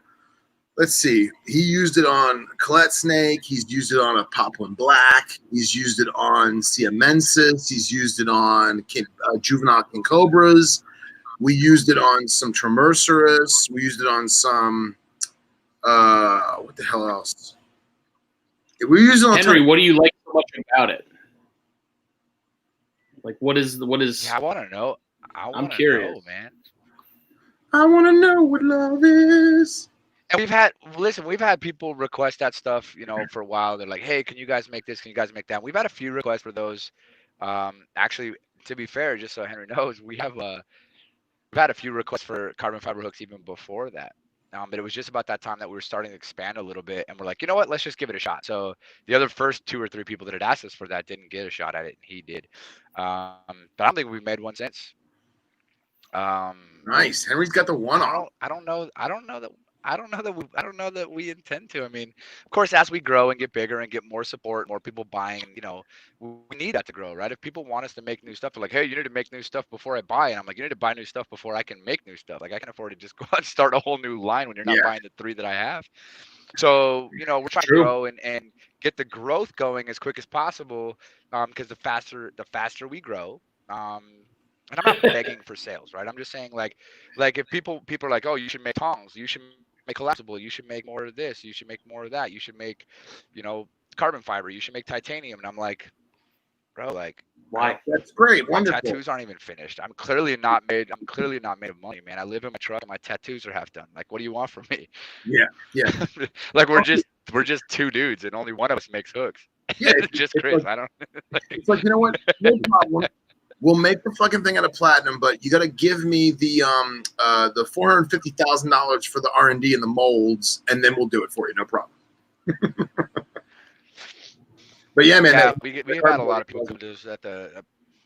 I want to know about this carbon fiber, dude. Tell us. I want some pictures. Send us some pictures. He said it was. Chris said it was so light, it was almost uncomfortable to use. It is stupid light. It is. But we yoinked on some snakes with it, man, and it's good. I like it. It balances really well. I don't even remember, Henry. That doesn't have a Dooku grip on it, does it? That's just a normal shaft grip. We jokingly call. What's that? Huh? I was saying we jokingly call those golf grips that like slightly arc to them a little bit. We jokingly call it the Dooku grip. You know, Dooku grip. Dooku grip. Yep. That's good. Oh, that's right. It's the rope. We just mentioned that. Brent, you had the idea to lace the back with the rope. Oh yeah. Yep. Yeah. Which again makes sense. I do the tape on the Python hooks and stuff, but yeah. Which made sense why he was saying like that paracord was a bitch. Yeah, it's like a tight wrap paracord. I don't know, man. Henry's making more of those hooks. See, I don't know that if I was in your position to want to even do the tongs and stuff, because if you're good at like I equate it to cigars, like you have Padron cigars, right? Padron does 2 wrappers, natural and Maduro, and all their stuff. They don't put out a new line every year. They don't do anything special. Like, they have their core group of stuff in the 2 wrappers. That's all they do, but they are really good at it. And it's because they're not overloading themselves with trying to do something new and interesting and trying to like spice up the market or something on their end. It's like, no, we know what we do, and we know we do it well. Right. We have no reason to do anything else. So yeah, and that's the thing. So in all business and all entrepreneurship and anything like that, like you got to it's hard, man. That's why the first 3 to 5 years is so hard. So many businesses fail in the first, in the first 8 for sure. But the first 3 to 5 years is so hard in any business because you have to balance finding your niche and what it is that you're good at. So you have to try a lot of things to see what you're good at. But then once you start being good at something, it's hard to let all those other things go if they're still doing okay. You know what I mean? So like Pepsi, bro. Pepsi's done. Cherry Pepsi, that took off. They tried Pepsi Clear. I don't know if you guys are old enough to remember that. Yep. Remember Pepsi Clear? That stuff was garbage, bro. Pure like. Dude, and those cans go for nothing else, and nobody liked it. They go for money on eBay, bro. Those people that have sealed cans, they're like expensive collectibles now. Ugh. But they didn't stick around because they just weren't doing well, right? Like so these companies are always trying new stuff. So, and we like to be in that as well. Like, we actually just yesterday started a vehicle accessories line with just 1 light so far. But out of all the things, you guys haven't even seen my truck yet. But out of all the things that when people see my truck, they see the Venom Life truck, they're like, "Yo, where'd you get your lights?" And I'm like, Nobody asked me about the 6 miles per gallon, my 37-inch tires that cost $500 a piece, my 22-inch rims, my 18 inches of lift, like the GT Bully Dog tuner, custom exhaust, bed covers, safari racks. Like nobody, they're like, where'd you get your lights? I'm like, all right, so if I'm gonna be the guy that's road cruising the country, providing venomous snakes for Venom Labs all over the place, and I'm the guy that gets paid to road cruise around the country, selling road cruising accessories seems to make sense. Yeah. Because if, you know, what do you need? No, I was gonna say what I'm dying for is, so in my trunk, the Subaru has no trunk space at all. So I have like a utilities tub that has like, you know, tire iron and toilet paper and, you know, Band-Aids and crap, first aid. I actually have a full trauma kit in there. I have some other accessories for, you know, God forbid you have to walk home. And then I've got a set of M1 tongs. I've got a field hook. I've got 2 normal hooks, and then I've got a set of tubes, and I think a set of like 24-inch hemostats. And that's just like, I'm shoving pygmy rattlesnake in a bottle. I don't give a shit. I'll get it done, but I want to be safe about it. I need a caddy, like almost like the old safari gun racks on the front of the Jeep, you know? I need a caddy where I can literally just go ba-bump and just stick it in the trunk and all the hooks lock in nice, and whether it's rubber or whatever, that's what I need. All right. We can make that, man. 100%. I'm not cutting out yet, am I? No, you're still there. Is it too late to switch my camera? Yeah, it is.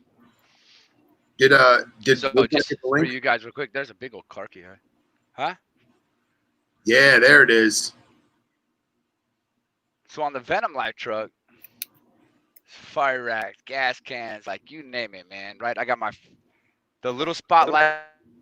Hey, there he is. On the rack. Those are for road cuts and the side ditches.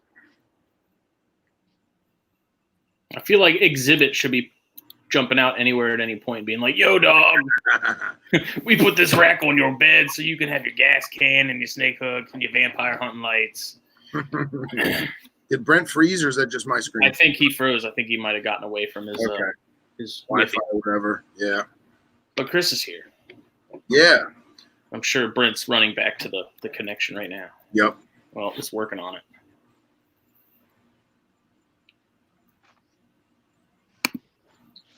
Chris, Henry is asking if you want to try a carbon fiber version of his favorite Viper hook.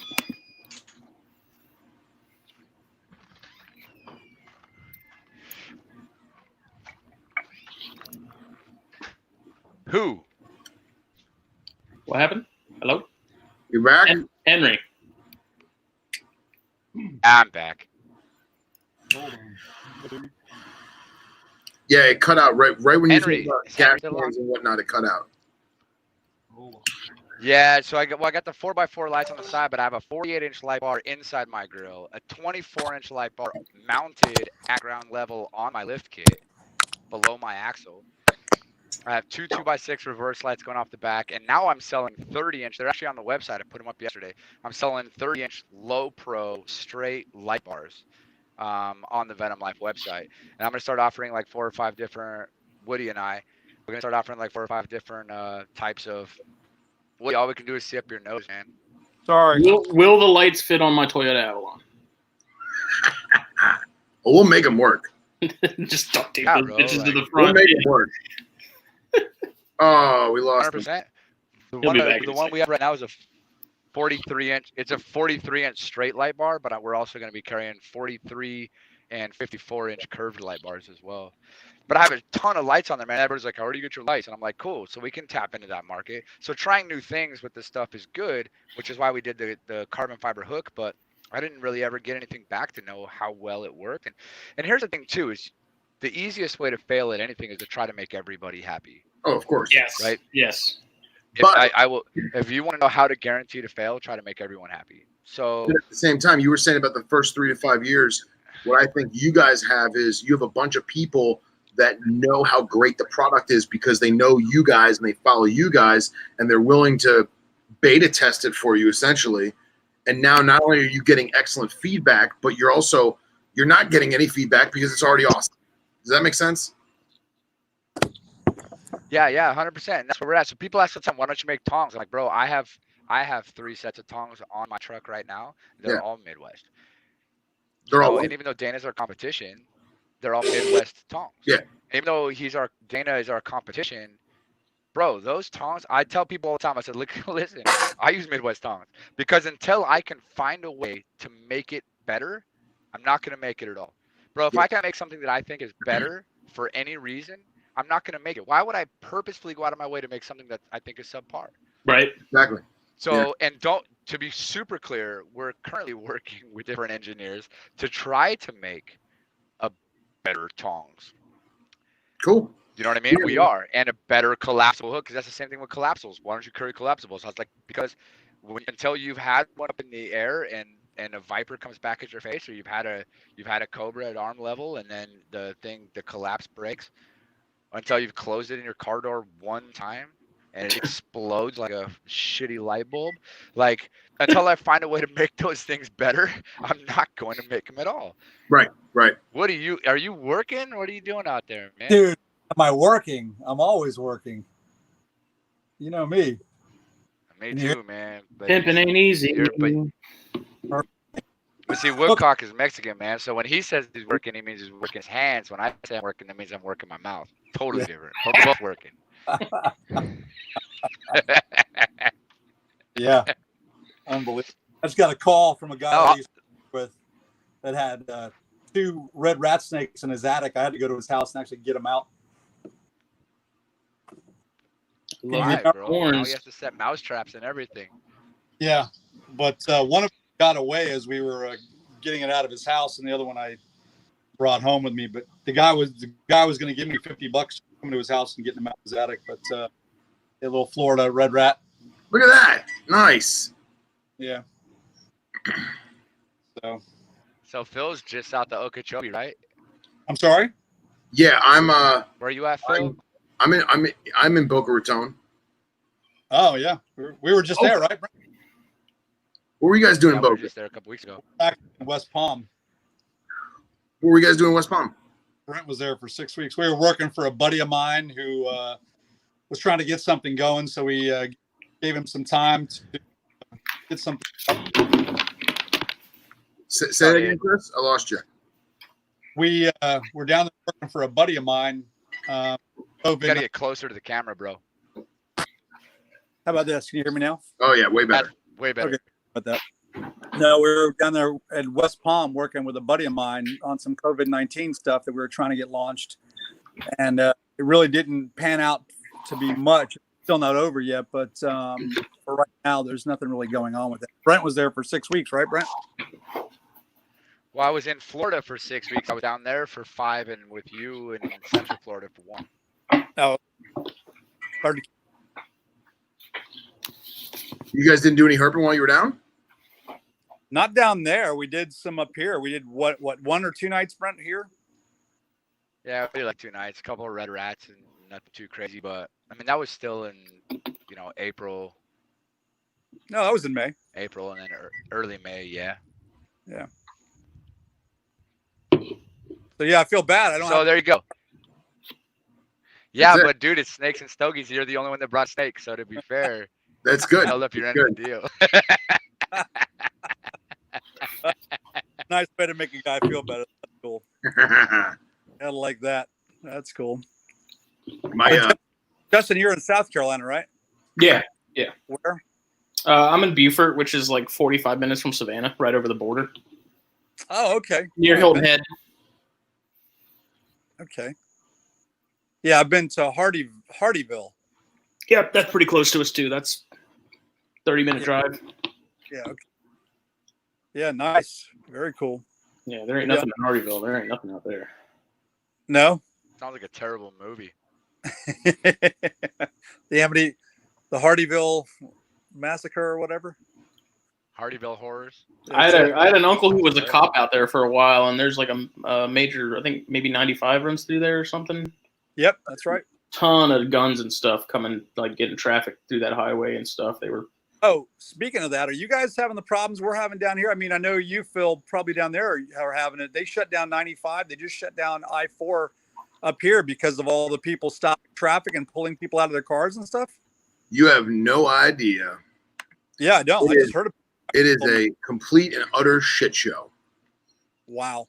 So I'm actually I'm lucky, man, because like Boca's kind of like everyone knows Boca. Like, let's go to Boca, you know, but it's not near any big real cities. So like I know Fort Lauderdale, they let out some gas this afternoon to clear a crowd. There's like 21 cops in Miami that are injured. They set some fires at some malls. Like every single mall is looted. And then I know there was a big protest on Southern and 95. So they shut down 95 in the middle of Palm Beach County. And then once you get to like Miami Gardens, I think 95 was shut down. And then the cop cars that were blocking, obviously there's people that didn't know. So all those people are backed up in traffic. So they went in with like motorcycles and ATVs and just spray painted cars. And it's horrible. Yeah, my wife went through the riots of 90. What was that? 93 for the Rodney King thing. Yeah. Oh yeah. Basically, just like that right now. What's going on here? But man, it's funny. I feel like they need to shoot some people to get the shit under control because this is just crazy. I mean, what if I was driving down the road and someone pulled me out of my car? I've got a concealed weapon on me. Someone's getting shot. It's nuts, Bro, man. my 4-foot-long 680 series Mossberg is not concealed. Yeah, well, because it's 4 feet long. You're Like, it's not concealed. Carry it all you want. Oh yeah. That's The awesome. 100%. Did you guys see the National Guard standing there with M16s with no magazines? No. Oh yeah. Oh, they're there. And Florida just, I don't know if you heard, Chris, but Florida just, DeSantis just announced that the National Guard will be deploying tonight. Oh, good. Good. They need to. But it's crazy, man, because you see like all these National Guard guys in full uniform, and they all have the big 20-inch retro M16A2, and none of them have magazines. They don't even They have got 4 of them on their chest. I don't know. I didn't notice it because they all have it like, like this, but the gun's got nothing in it. So, Wow. Yeah, I believe that. But I can assure you they have live rounds on them. They better. It's crazy, man. It's a crazy thing. Like that. I don't know. I don't want to get too much into it, but like, yeah, what all do you try guys not to, but it's want? Like, unavoidable. yeah, like just at what point does it stop, man? Like through all my training as a professional biologist and the years of school that I did to train to be a biologist, I was under the impression that we were an intelligent species, but clearly they're proving us wrong. Yep. Pretty unbelievable. So yeah, it's pretty terrible, man. So Justin, Like I said earlier, bro, people ask me all the time why I work with venomous snakes, and I tell them all the time because it's way more safe than working with people. it is. Justin, send Henry the link because he says he won't go on because he only has his phone and you'll see up his nose. And I said no. So send him the link on If you Facebook. lift it higher than your nose. Right? Who's this? So Henry's coming on? Yeah. Well, we're trying. I don't know if he's going to. Cool. He's shy. Turn your phone sideways. Woody, rotate your phone sideways. There it is. There you go. Full size, baby. Nice. It's a full size Woodrow. See, Epic mustache. gracias. Hey, I must ask you a question. See. I don't think these guys Deal get with that little... built by a real Mexican thing, Brent. Probably not. What do you do with that little cookie crumb sweeper, man? Like, what do you... The flavor saver. No, my dad is actually Mexican. So Chris Woodcock is my mother's maiden name because my mother was never married to him. But yeah, it's kind of funny. My Mexican relatives don't believe I'm Mexican, and the other people don't believe I'm Mexican either. So. Well, neither do any of our friends because I speak more Mexican right. than you. Yeah, Brent is actually fluent in Spanish, or basically fluent. I mean, what do you think, 90%? About 85% fluent. Yeah. I mean, the guy worked with Mexicans his whole career in the flooring industry and stuff. And he literally, I mean, we'll go to a Mexican restaurant, he'll start, oblying with the best of them. So Nice. Kind It's good. Yeah, so Chris is 50% Mexican. I always tell people it's from the waist down. I don't know what that means. It's that half. The half you can't see. The good half. That's it. Right. the half where it counts. But man, we had some fun. You know, we've been talking about this whole thing, man. We'll wait for Henry to jump on. Chris and I have spent a lot of time. You know, obviously we talk every day, man. He's my hashtag second best friend, and right behind my daughter. And you know, we've been talking a lot about the expos, bro. So we've actually done this week. Is it next weekend?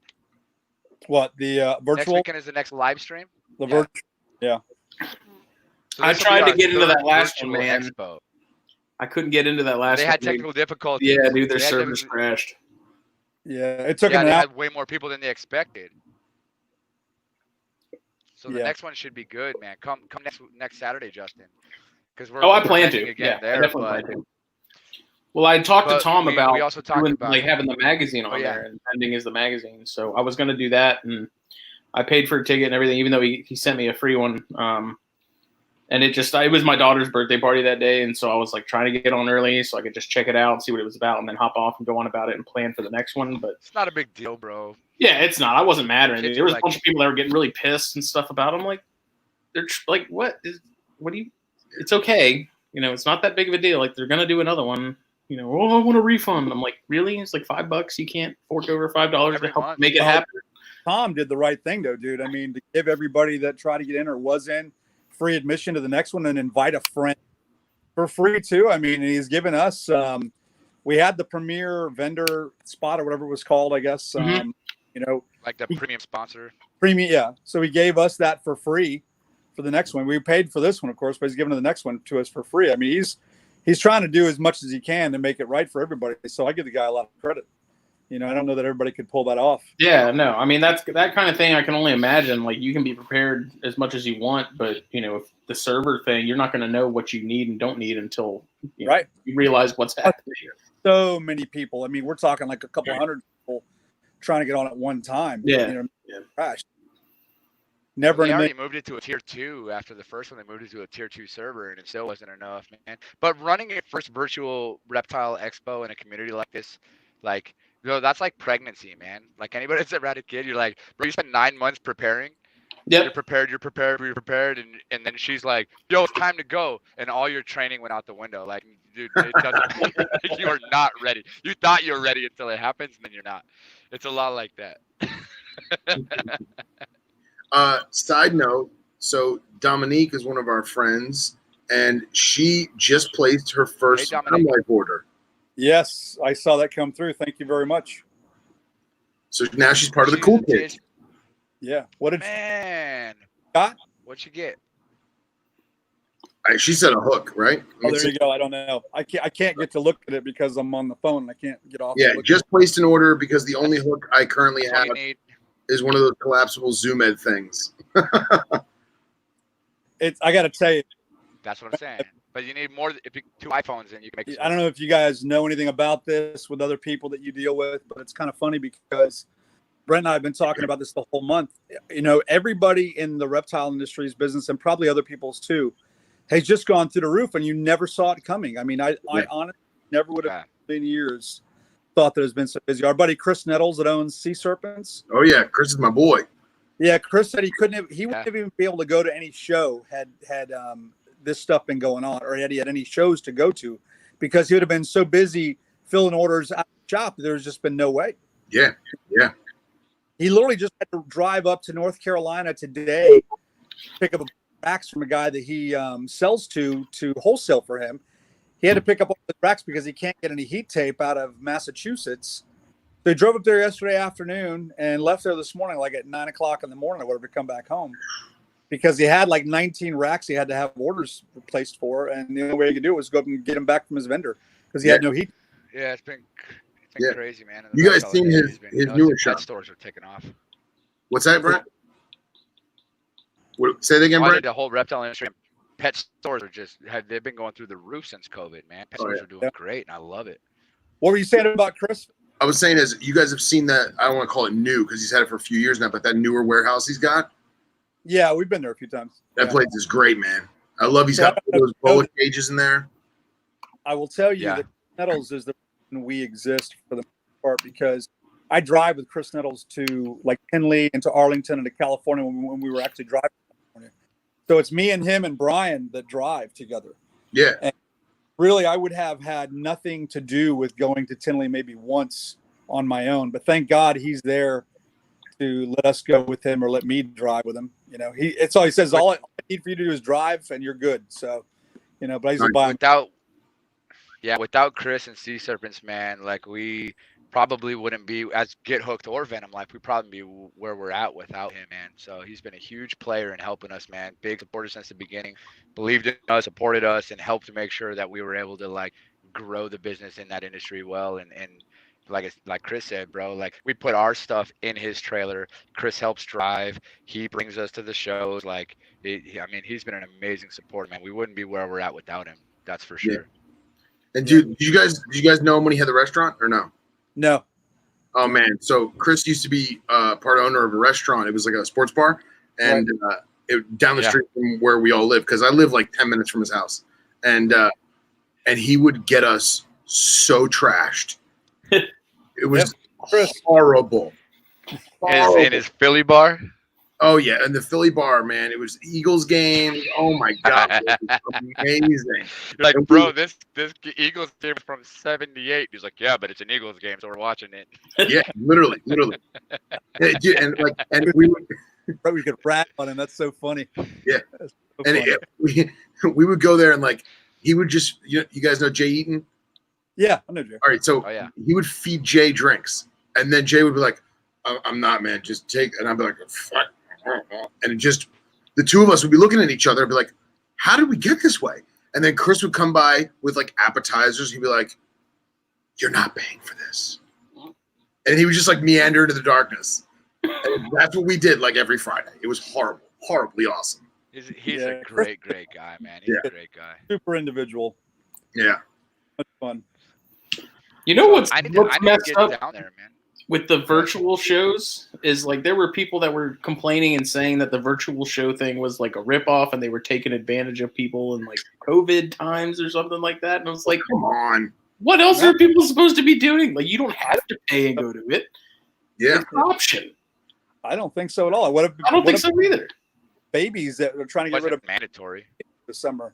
What about people that want to buy stuff? I mean, God, you know, you're not taking advantage of nobody. Yeah. You know, forcing anybody to buy shit. So people are giving you an opportunity to do something you wouldn't normally be able to do, and like effectively leave the house. Like, it's an option. As soon as I looked at the website and stuff, I was like, I need to hit this guy up because this is exactly what we need to do for the magazine. I was like, that basic level vendor table is like all we need. We ain't got nothing to sell. It's just, I was like, I messaged Billy like instantly. I was like, dude, we got to get in this thing. It's got to happen. And you were able to get a hold of him, right? Yeah. He used to own a business here in Beaufort. Like on purpose? 15 years ago. Yeah, he used to have a business here downtown. And it's just interesting because I think I remember what business it was. So it's kind of interesting that he was here at one point. You said Billy. You said Billy Albright? No, Bill Hunt. Oh, okay. Billy Hunt. I know Albright though. Albright's he doesn't know me, but I know of him. He's up in Charleston. I was to say he's not far from you. No, he's like an hour and a half, if that. Yeah. Well, it's funny you say that. You don't know anybody because in this industry, it's such a small industry. You think you'd know everybody, but like everybody by name, but maybe not by face. So it's kind of funny. Yeah, or the opposite way around. Yeah, well, that's true too. Yeah. You know, well, we still get a hoot out of the fact that, you know, Brent ran into somebody the other day that, you know, had a YouTube channel and, you know, we just launched ours and we've been around for 5 years and we just assume because of our presence on Facebook and stuff that a lot of people have heard of us. But we still get a lot of people saying, never heard of Venom Life, never heard of Get Hooked. We don't know who you are. Yeah. So that's just it goes to show you how small of a world it is. So clearly whatever we're doing, we're not doing it right. Yeah. Whatever marketing strategy we have is not effective. Part of the tattooed mohawked white guy because he sucks. Yeah, I tell everybody I made Brent the face of Venom Life because I don't think they want to see an old guy like me with glasses on. You know, they needed some hip guy. That's not true, man. It's all, you're the craftsman of it. You know, you gotta be in some limelight. Yeah, you're the steak and he's the sizzle. Yeah. That's it. Shake and bake, baby. Shake and bake. All right. I'll take that. Yeah, that's good. I mean, you're not wrong, actually. That's actually very accurate. Yeah, fuck you. No, I mean in a good way. That's What? actually Cool? what, not cool? Yeah, what? Not cool. Oh, man. So in this new vagabond lifestyle, I'm trying to plan my, I don't know, next year or two. And I think I'm just going to go the straight retirement route and visit all my up north people before like September. And then make my way down toward you guys, and I'll hang out with between Chris and Nettles and Phil and Kirk and I mean everybody. Rhett, like I'll just be down south for like the entirety of the winter. And I'll go from Florida back across Texas, Arizona, LA, and then make my way back up to Seattle, and then go back over to Illinois, and like just kind of keep cruising the same loop, but stay in the south in the winter and up north, go visit all my north friends in the summer. I think that's what I need to be doing. Rock and roll, man. Because, dude, the desert in June, like, that makes no sense. Yeah. Like, I'm German, bro. I can only tan so much. What's the point? You're not quite the ectotherm just yet. You know what made me laugh is Chris posted that video of him moving that cottonmouth the other day. And he posted, and then I think you posted a comment after the fact of, please ignore the sandals. I wasn't prepared for this. He's wearing flip-flops. He's like, before anyone says anything. Yeah. Yeah. Because I was waiting for it. I was like, man, people are going to be piping up, be like, why are you wearing flip-flops while you're working with a cottonmouth? Yeah. Jeff Bob. Because when you're as good as us, you don't need shoes. Yeah. Right? If you know what you're doing, you don't need shoes. I should have said that. Yeah. Don't quote me on that, but I'm just. Well, I made mistakes where I made mistakes where I wasn't paying attention, and I show up to do something, and I got flip flops on with snakes, and I take them off, and they're like, "You're gonna go barefoot?" I'm like, "Yeah, man. I'd much rather be barefoot than have who has not tripped on their own flip flop." 100%. You imagine doing that? With, like, I would. Cobra. Yeah, I would argue that if I had to choose between barefoot or flip flops, I'm way more nimble barefoot than I ever would be. I remember there was sure. Jim Harrison was on Nat Geo many years ago, and he was like road cruising and catching Mojaves barefoot. Oh, in his gold minivan. Yeah, I remember that episode. He was in a gold minivan. Catching Mojaves. And that was his reasoning. He's like, I'm much more comfortable barefoot, and I'm more, I don't have to worry about shoelaces and stuff. Dude, whatever. They do it in third world countries all the time. More power to you. Yeah, right. I mean, the reality is, like, we promote safety, and obviously we manufacture safe handling equipment. Right. We can do trainings. We helped produce in 2015. I produced with a buddy of mine, and then Chris and a bunch of other people came in as professionals to help out for the venomous snake training video for the Department of Defense. Commissioned to actually train the U.S. Department of Defense on how to work a venomous snake safely.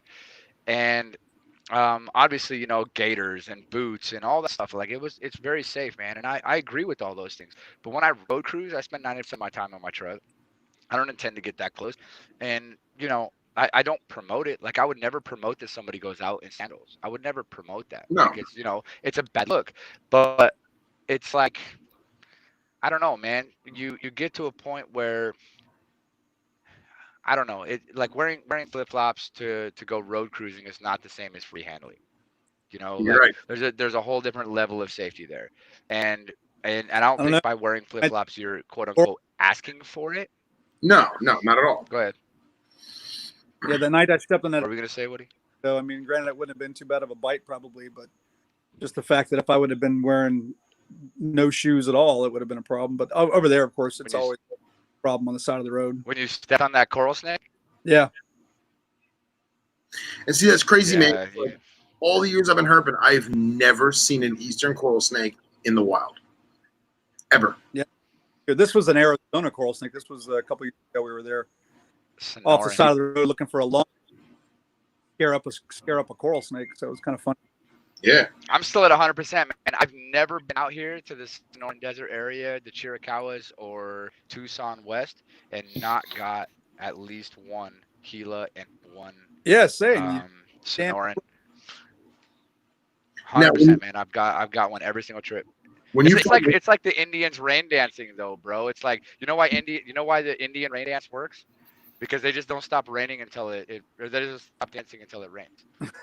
That's why it works 100% of the time.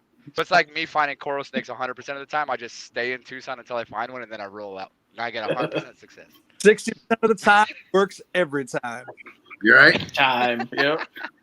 Oh man. So hey, when you find them Gilas, is it night? Are they walking around at night, or is it seasonal, or what? Bro, now you're trying to get my secrets. It's all of the above. So when I specifically go out to find it, like the last 2 days, all I wanted to do was see Gilas and tigers. And for a couple of reasons. One, most of the time that I find them, they're in very similar habitat. They share super similar ranges. Both of them are more active at certain times of the year following precipitation. And again, in the same habitat. So I kind of target those two at the same time. When I'm going out for Gilas, I go to certain places that, where the habitat's good. And I know what I'm looking for, right? But May, you tend to do a little bit better mid-morning. And then late July, August, depending on where you are in their range, you tend to do a little bit better in the evening. But the same spots. I'll tell you, I'm not going to say if there's no rain, no water, no precipitation, you're not going to find them, because you will. But I'm telling you, the chances go down exponentially. The longer you go without rain, the less of a chance you have of finding one. Those things do not like not having water. So, it's just one of those things, like tiger rattlesnake and Gilas together. Oh, what happened to Phil? He'll be back in a second. He probably cut out. Is my phone gonna die too? No, I'm at 17%. We're good. I think we're all that low. But yeah, man. I mean, like, so. Anyways, now he's gonna have to watch the whole 2-hour episode to see what I said. This is gonna be fun. No, you can so jump Justin, back in, what are? We'll figure it out. Oh no, I know, but I'm gonna He's tell him smart. I already told all of my secrets. I gave away 6 locations. Yeah, He's gonna have to watch the whole thing to get him. tell him all that. I'm gonna. That's awesome, Justin. How long have you been doing this? Doing the live streams? Snakes, stogies, and the rest of them. This one we've only been doing. This is our 28th episode. We do it like once a week or so. THP we've been doing for 2 years. ConjureCast I've been doing for about 1.5 years. And then the magazine we started back in. First issue was, I think, the November issue, and that was released in October, if I'm not mistaken. Cool. Sorry about that, boys. Yeah, man. 2 hours right now? Yeah. Jeez. Wow. We Sorry, just I let it don't run, man. We keep this super casual. This isn't like super. Not that any of the other podcasts are formal by any means, but this is just like literally like we chill and we smoke and just bullshit, They had to put an EXP next to my 2.5-hour podcast. I think it was for expert. I'm not sure. So, Yeah, you got it just. so what did I miss? Brent gave away all his top just- locations. I figured as much. Oh, Like Brent. 6 locations. You don't have to repeat it. I'll Yeah. just watch it later. That's exactly what he said I'll you tell do. Yeah. Right. Meanwhile, Yeah, now he has to watch the whole 2-hour episode. right? I was just fast forward to the good part. Now, Dom's saying that you guys are talking shit. Of course you would, Yeah. Oh, yeah. Why wouldn't we? right? Dom's awesome, man. She's a chondro chick. She's got some other, she's got some other pythons. She's got some cool colubrids, man. She's awesome. Now she's got Venom Life gear. If you want to ask her for me, or I can text her or email her, but we can I actually can hear you. make that hook with a C shape. Oh, she can hear me. That's right. We can actually make that hook with a C shape hook instead of that normal kind of VL shape hook once, especially for like, big constrictors. So if that's what you'd like to have done, we can do that. So we make one that's a little more of like kind of like the CV combo. It's kind of like a mid-grade, but then we also have like a super C-shaped one. There you go. That's the C-shaped. Yeah, like this, but a little bit not as big of a foot right here. The end of it's what we call, so we don't necessarily have to have that big old foot on the end of it, but it's more. She got a 32. She got a 32. Okay. Whatever happened with that hook with Mike, man? Mike Clarkson? Yeah. Hey, dude, if I had someone here, Brent, to give me a hand making all those shit I got to make for paying customers, I mean, shit. It's terrible. So that's exactly what's going on. I feel bad because he calls us all the time. Where's my hook? Where's my hook? And actually, I feel really bad because he sent me his hook just so I had it to make the another prototype with it, so I wouldn't mess up the dimensions of the hook. And I've had it here since December. I really like that deep. I'm sure he wants it back, but I got to. Yeah. And I like the reflective tape on it is nice too, because if you're out at night and you can't find it, So that whole hook was pretty much like Mike's design, man, with the Pelamis, the yellow belly sea snake design. And then he's like, can we put reflective tape on it? Because a lot of times I'm out at night filming or whatever, and I set my hook down and I can't find it again. Right. So if a headlamp or whatever, I can find it. Like the reflective tape was super smart. Then he designed that whole end. He's like, I want it to be more per lappage, so let's close it up a little bit. It's a little bit longer than it normally would be. Like, it's a really cool design, man. It's a super special hook. It's not really like anything else. Besides the fact that it's like long, skinny, and hooks at the end. Aside from that, it's really not like anything else that we make. And which one is this? Because I'm shopping right now. Release those, man. It's not out yet. There. Okay. It looks. Is that the end? It's very similar to what he has. This is not it though. Very similar to that. Yeah, because it has the pointed end instead of the flat foot. Right, and that's why I like those field hooks a lot. Is because I like that tighter angle. Where you're actually getting contact, Is this prototype behind you, Woody, by the furnace? What'd you say?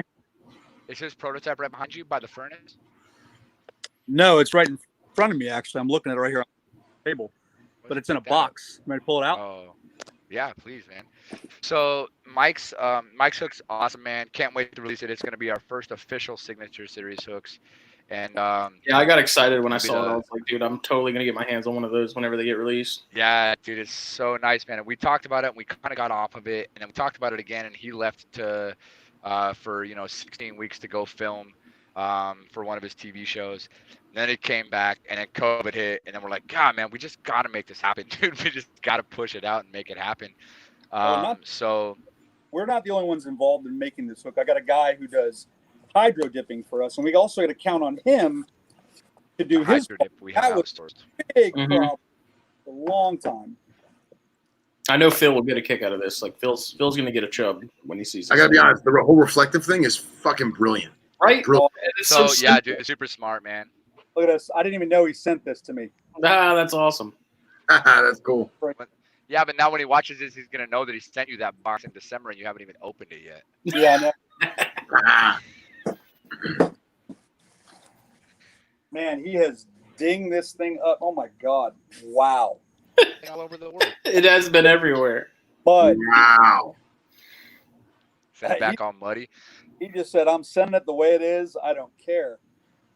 So that's the so it's a two-tone with the small hexagon. It's a two-tone yellow belly sea snake, but it's got little hexagons that look just like the sea snake scales. Yeah, I don't know if the end of it is super cool, man. You can kind of see it on the black. Awesome. There you go. That's perfect, dude. Yeah. Show them the reflective tape, and then that grip, dude. It's an ergonomic grip. What did you call it? The handy what? Yeah, what'd you guys say it was? The Dooku. Yeah, so it's a Dooku. It's a Dooku ergonomics. Is that the Lambkin or Iomix? Yeah. So. What's the real name of that? At the end. What? What's the real name of that curved grip? It's a putter grip. It's an ergonomic putter grip. Okay. But this one, before we came up and we found another one, this was our favorite grip actually because it's super grippy. I mean, but we have another one that we're using now, maybe called Iomix, and that thing is the shit, dude. It is crazy. I literally put that grip on everything that I own now. Nice. Let's see the end of that real quick, though. There's a few things that Mike did to make this thing super special. So he made the foot a little bit longer, backed it up a little bit. He made the hook a Oh, little yeah. bit longer, so it sticks out a little bit past. You can see it's a tighter V. This is That's like a half inch tighter than normal, or an inch tighter than normal. It sticks out 3/4 of an inch farther than normal. It has 3 grooves in it, like gnarls in it, cut into it, so that you can use it for like logs and more control on things like that. And then it also comes to a point, so it's a conical end, so you can get to the animal from any side. You don't have to be the flat Yeah. side toward the ground. It comes to a point like the cone of an airplane, like the nose of an airplane. So you can get to it from the right side, from the left side, upside down. Like when you're below it, you can use that to get underneath the snake. So it's really, really, really cool design, man. And like you said, that's a prototype that Mike used and sent back, because we went through 3 or 4 different prototypes in the last year and a half with Mike. And I know he's super stoked to release it. We're super stoked to release it. And I told him that basically at this point, I'm really, really, really hoping that we can release it in July, right before the monsoons in the Southwest, so we can do something like that. That was what I'd really like to do, but we have to just work out a lot of things with COVID and shipping. You know, we make everything in the U.S., but we still have to order stuff, right? Yeah. Grips and stuff. Supplies, Some of those still everything. come from China. Yeah, so like we don't have everything in stock right now. And 2, with the Hydro Dip guy, when he does our hydro dips and our custom hooks and some of the powder coat and things like that, he has a lot of other jobs and a lot of other paying customers that are more regular than us, or bigger jobs that pay more, so they kind of take priority. So it could take a while to get those things done. Yeah. So I told Mike my goal was by the end of July I wanted to have 12 of those things on the shelf as a get it out and go trial run. So Cool. What was you guys the can look for that end of July. nice? What was the significance of the geometry in terms of it having the more steep drop off towards the shaft with a narrower V? Like, what was the thought process for that? Like, what's the intention? So there's one that's pretty, like, I can't even get my hand right. So there's one that's pretty C, and that's kind of like a CV combo, and his is a little bit tighter. Generally speaking, the bigger, more rounded C-shaped ones we do for generally more constrictors. The kind of CV combo where it kind of gets a little bit tighter, but it's still rounded. Those are generally good for colubrids, most small viperids, things like that. You can use it for lapids or smaller constrictors. So it's a really good universal hook because it has the rounded bottom, so it still works good for constrictors or big colubrids. But it's tight enough that anybody who's ever worked with the lapids before knows that if you give an lapid an opening this big and the snake's only this wide, it's a goner. Right? Yeah. Like if it doesn't feel supported, it's not going to sit. And so most of the time, the bigger round ones are for the pythons and boids and things like that. The more narrow you get, the better it is for lapids. So we do one that's kind of like the CV combo where you can work with rattlesnakes or boas in your house, whatever you want to do. And that's our general hook that we send out. Mike made it even more narrow because what he mostly uses the hook for is a lapids or smaller viperids when he's in South America or Fiji or Bali or South Africa or wherever. So for him, that worked a little bit better. So that's why he made his design that way. The significance is actually, generally speaking, the closer it is together, the better it is for lapids. Right. Yeah. Oh, it's funny too, is that, and I think you and I have talked about it a bunch, Brent, that people out there really don't even know what the hell kind of hook they need. You know, they're buying to have a hook, but a lot of times they really don't even know what the proper hook for their application is going to be. And that's what we always say, the right hook for the right snake. And I got a bag of hooks that I take with me when I go work at the Reptile Discovery Center cleaning cages because, I've got like 8 hooks in it. And every hook has a specific use for a specific kind of, and not everybody can buy 8 hooks or whatever. I mean, granted, I make them, but that's the idea though, is that there is no universal hook. You can't buy one. We try to get as close as we can. Yeah. Sure. So, but that's awesome. So we'd love to hear. Yeah, we'd love to hear her feedback on that one too. And then, you know, we were joking around on you know, THP, 3-4 weeks ago, about doing a co-podcast with me and Clarkson, and I think that would be a great platform for the official announcement when we do Definitely. Yeah. I think a great place to do it, man. I would love to do that. And it's so crazy seeing his like career sort of go where it's gone, considering where it like started. Yeah. You know what I mean? Like being on that show, talking about the, you know, the stiletto bite, you know, leading, just one thing leads to another. It's crazy. Yeah, man. Everything happens for a reason type stuff. It's pretty crazy. But Maybe that's he's a good friend, man. What? Maybe that's what you need to get bit by something. Yeah. Yeah, they already tried to cast me for that TV show. I told them. But yeah, dude. I mean, we've been good friends with Mike for a while. In fact, I don't know if you guys know Devin Masson. Yep. I don't know him, but I know of him. I followed him on a bunch of stuff. I remember him from the Donald Schultz days. Yeah, dude. Yeah, so he was on a Wild Recon, and then he did, you know, producer for Shark Week for a long time or whatever. And he's become a pretty good friend. So I leave my house to go on this gallivanting cross country. Who knows? Could be 5 years. You know, venomous vagabond around the country, and I go to the Chiricahua Desert for like 2 days. And I go to Sherry's house, Sherry and Bob, who own the Chiricahua Desert Museum and NARBC and all that stuff. They're co-owners of that.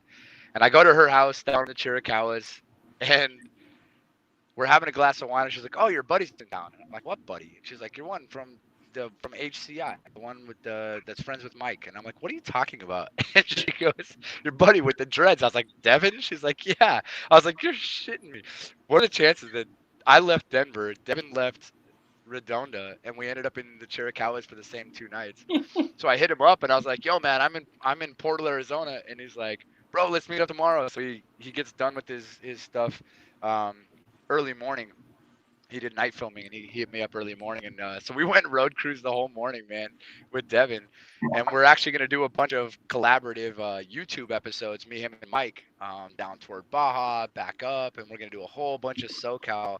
Me, him, and Mike are gonna do a bunch of YouTube stuff collectively too. So, yeah, and he's a big supporter through HCI and then of the hooks and everything else. Devin is, but yeah, it was crazy to run into him just in the, like, what are the chances? Yeah, I had Mike on. Most people have never heard of. I had Mike on THP because that was around the time that Dead by Dawn was getting released. So I managed it's a great time to do it, man. Yeah, that was a cool show, man. I really enjoyed that. It was a cool show, man. I think he did a great job on that show, man. I think he did a great job. And yeah, it's been crazy to watch his career, but what's really cool, man, is I mean, I don't know, he's just a really cool guy, man. He's just so laid back. He's so chill. I don't know, like other people in that type of TV spotlight could and have shown different. I'm trying to think about the best way to say this. Different attitudes toward people. Yeah. As they come in contact in the public, the general public. But yeah, man, he's just so cool, so chill, so laid back. Devin is too, man. And then while we're talking about our SoCal guys, we got to give a huge shout out to our buddy Chip Cochran as well, man. Dude, those guys at Herb MX do the coolest stuff. Like, the more I see their stuff, the more I want to go to Mexico and, like, those mountainous parts. And, yeah, Herb MX, man. Those guys, they all do really good work, man. But, yeah, we got to say what's up to Chip Cochran, dude. He hit me up. He was like, "I saw you're in Tucson. You coming through?" He's like, "How you doing with the rains?" He's like, "Are you coming through SoCal?" And I'm like, "Heck yeah, man. I'm coming through. Absolutely. 100%. Hey, Brent. So what's this? This is what Trey was talking about. This was Hayward Clamp's hook at one point. Wow. That's interesting. Yeah. And he said, what the hell would you do with that? Well, he said, let me see. That's for someone with saggy elbows. He said it had a hook on this end that broke, flip stuff. He said the hook has a bend to keep the snake from coming back on you. Hayward had a cobra come back on him at a show, so he had the upper bend added to keep it from happening again. Can't have saggy elbows. Interesting. Yeah. Hey, Brent. Yeah, you know what you say about Brent. cobras on a hook, man. They're better below the belt. What? Hey, tell them the story about us going to look for the ridge nose on that talus that you and Chip Cochran had gone to. Oh yeah, man. It's a hell of a journey. It's a secret spot that I can't talk about, but we talked a little bit about it on THP. But yeah, it's like from the nearest place that we start the journey, the nearest place is an hour and a half. Then it's a 45-minute four-wheel drive trail. Before you start, it's flat for a little while, and then it's a 2-hour hike, and you go up almost 4,000 feet in 2 hours. And that's just to get to the point where they start. So it's a hell of a trek, man. It's a wild trip. I mean, Woody was struggling a little bit on the way up, and a little bit. I'm trying to be nice, man. What did I say? Go ahead, tell him. I told Brent that it was literally so bad because when you get above 6,000 feet, you know that curve of oxygen deprivation starts going up. Oh yeah. Yeah. And at 7,000 feet, you're, you know, Brent being at a mile high definitely has, a little bit more red blood cells than I do just because he's at that level. But, it takes its toll on you. And I mean, I thought I was in pretty decent shape until I got there, dude. I literally would walk 50 feet at an angle like this, like this, and you could walk 50 feet. They would take like a 5-minute rest. Yeah, it was about a 5-minute break. 50 feet, 5 minutes. 50 feet, 5 minutes. Yeah, I mean, I'm not lying, right? And that's what we were doing, and we did that for like half. That's 100%. But once we got toward the top, it was absolutely unbelievable. And I told Brent when we came back down, he said, if you would have offered me $1 million to do that again, I would not do it. But now I want to go back. That was something I wanted to ask on that episode was like, are there many recorded bites from those smaller, like the price eye and stuff like that, the ridge noses? There can't be many on record, right? There's not many on record because not captivity related. Especially, one, like most of those montane species, most people can't keep them in most places, right? So they're not a very common snake in captivity to begin with. More importantly, they're rarely encountered in the wild. Or at least, and I don't even know that I've ever really had one strike at me, to be honest, even though I've collected both for multiple years in a row. I've collected one of each, a male of each on a legal permit, scientific collecting permit, as well as my hunting license. And, but I've been able to collect 1 year of each for a few years now. And, I don't think I've ever even had one open its mouth, man. So no, there's not a lot of recorded bites. And, I know people that have been out for like 7 trips over the last 10 years to parts of Arizona looking for them just to take photographs, not to collect. And, haven't even got them in the lens. Like they can be pretty hard to find, man. You got to be pretty lucky. Like when you know what you're looking for, how you're looking for them, and you like kind of know the tricks and stuff. That's why being a biologist with a zoology degree and studying the ecology and natural history of the animals, makes me pretty good at finding these things because I know what I'm looking for, how they live, when they're doing certain things, when they're active, when they're not. And that makes it a lot easier to find them when you know how to target them, right? Like you're meeting them at a crossroads because you know what to expect. Yeah.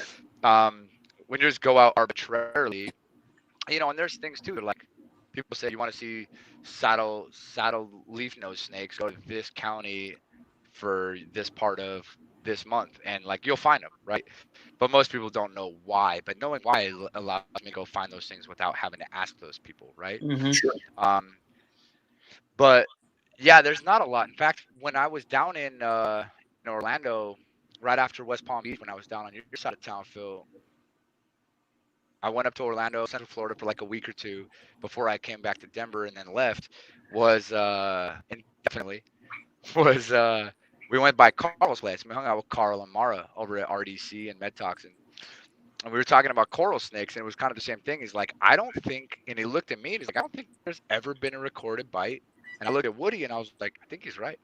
From a Sonoran I don't know that there's ever been from a Sonoran coral snake. I don't know that we've ever seen a recorded bite from one. Interesting.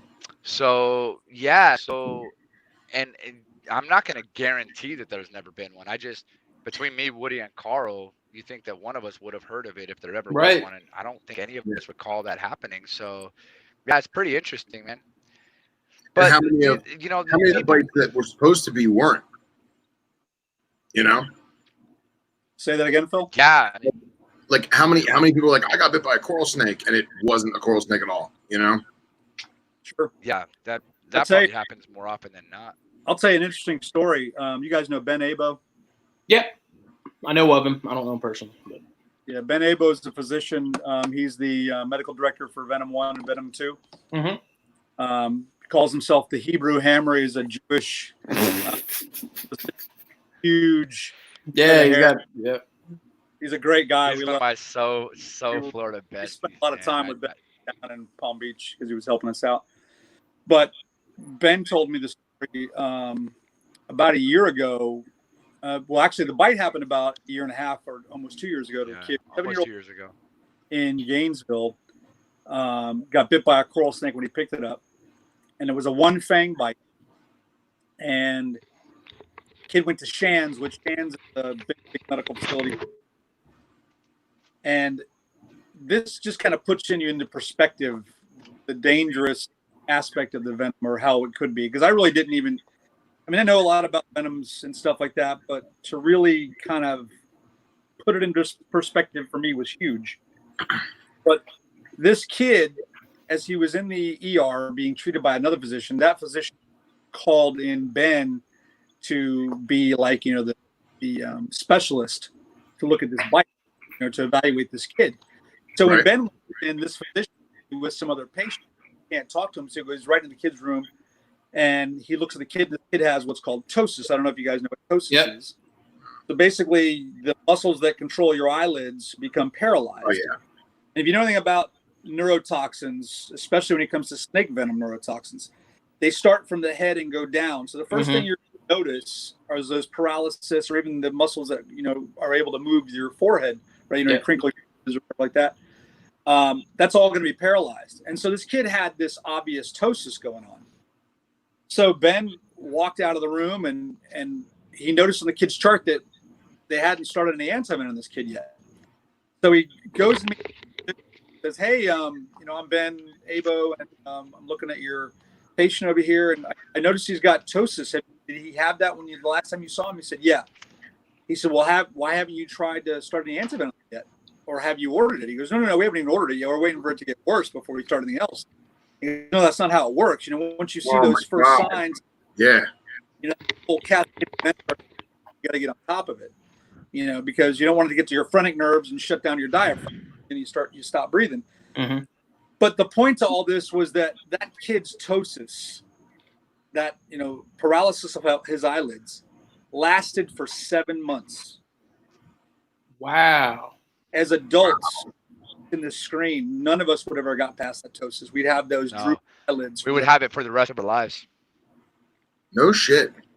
Yeah, and it's amazing people come off ventilators. I still don't understand because once that, I don't know if you guys know how venom, specifically how this venom works, but when you're talking about, a nerve, a postsynaptic nerve, it binds postsynaptically on this side, so it shuts off receptors to nerves and it onto them. Once it latches onto them, it takes it off. Because if you're talking like acetylcholine that latches on there normally, you got acetylcholinesterase, that enzyme that comes by and takes it off and then replenishes and does that, a million times a second or whatever. But once that toxin molecule attaches to that, it's not coming off. So it's amazing to me that people even come off of respirators. I mean, some people don't, but most people do. No matter what you're talking about, postsynaptic neurotoxin, anywhere in the world, that happens. So yeah, and I remember Al Cords talking about that in a video years ago with eastern coral snakes in particular, and I mean it may be the other ones too, but he talked about people having sort of permanent damage where they're having to relearn how to do fairly basic things. If they Elapidae in general. Yeah. It's just crazy. It's just a neurotoxin in Elapidae in general, which coral snakes are elapids. I mean, they're part of the cobra family.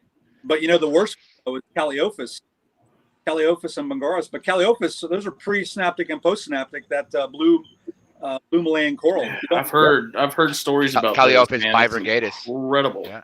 Do not want to get bit by that snake. By the way, Henry and I talk about Calliophis all the time because we're nerds. What's that? First person I thought of when I said that, because he and I have talked about that. Yeah, and I'm actually going to call him out right now. I'm going to say, Henry, click the link and join the conversation. Now we're talking about blue snakes. Come on, bro. But yeah, I have a very good friend that you guys happen to know personally. We're going to keep it anonymous, but he was bitten by what we believe to be the only Malayan blue that's been imported in the past 20 or 30 years.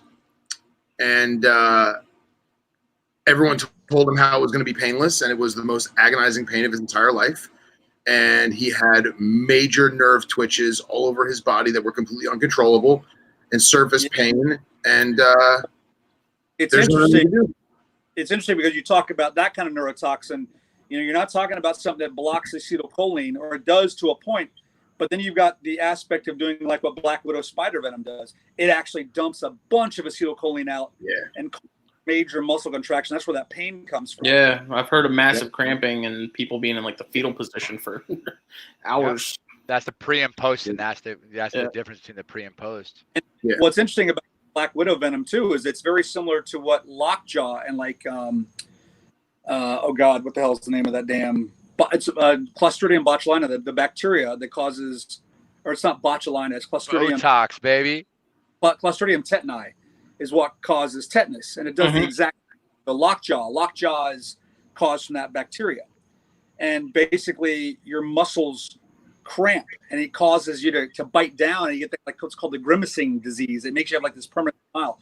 All your muscles are all contracted and everything like that. Yeah. And if you see, so it's like a possum that just got hit by a car. Yeah, you see this very of this guy literally bowed up, from all the contractions going on, because everything is contracted. Everything's just locked. Yeah. So it happens that way with different kinds of snake venoms as well. So with us, said that the Asclepius Snakebite Foundation, and we see a lot of crazy stuff with those guys as the world leading experts and professionals in that. We see a lot of crazy stuff, man. We've heard some crazy stories from those guys. It's crazy. Are you working right now, Woody? I saw you making hooks, man. Like working like a Mexican. What are you doing? Like trying to get the last ones done for you.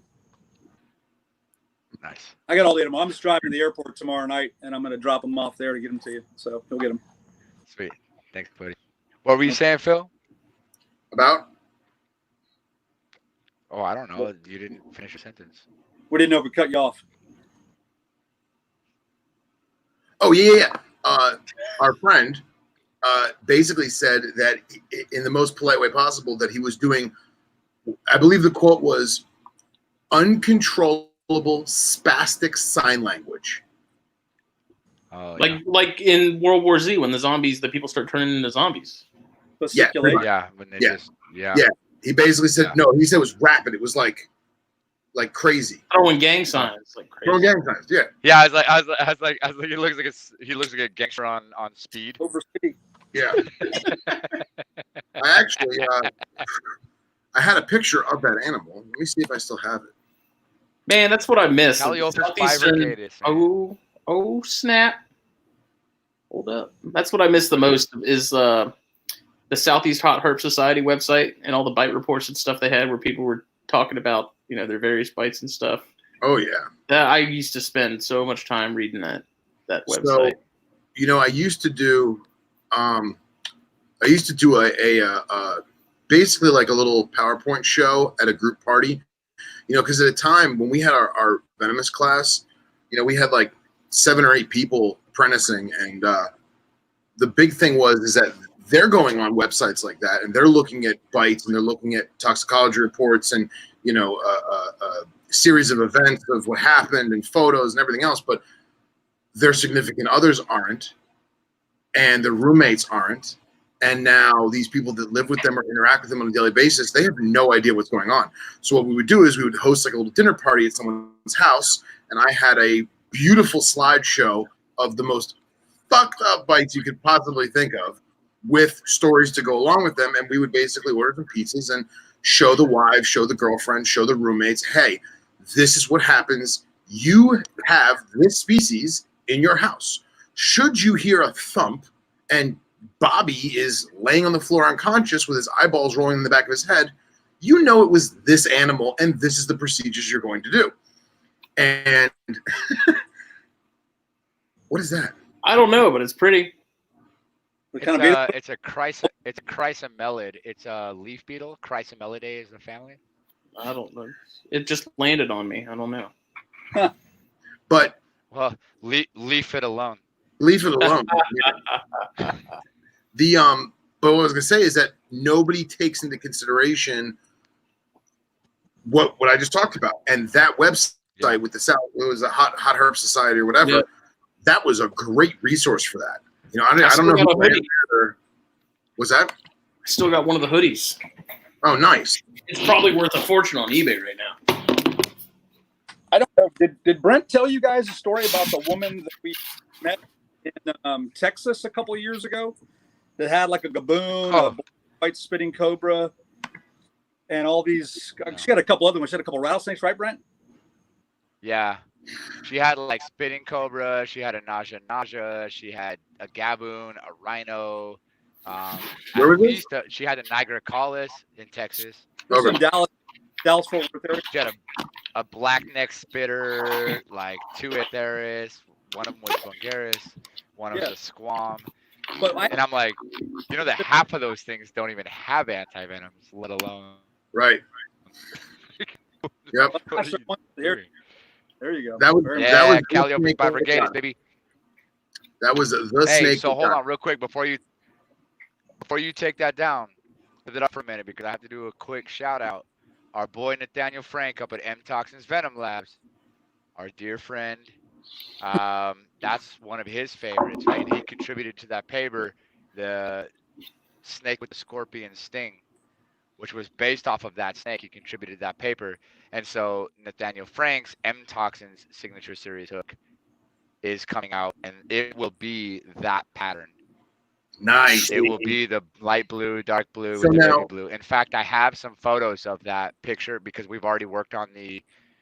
It's going to be coming out, so that'll be the only one side by side with Mike Clarkson, Nathaniel Frank, side by side signature series hooks. But it's that snake, dude. That's our next signature hook. Is that one? So now let me ask you: did he buy it from our mutual friend or no?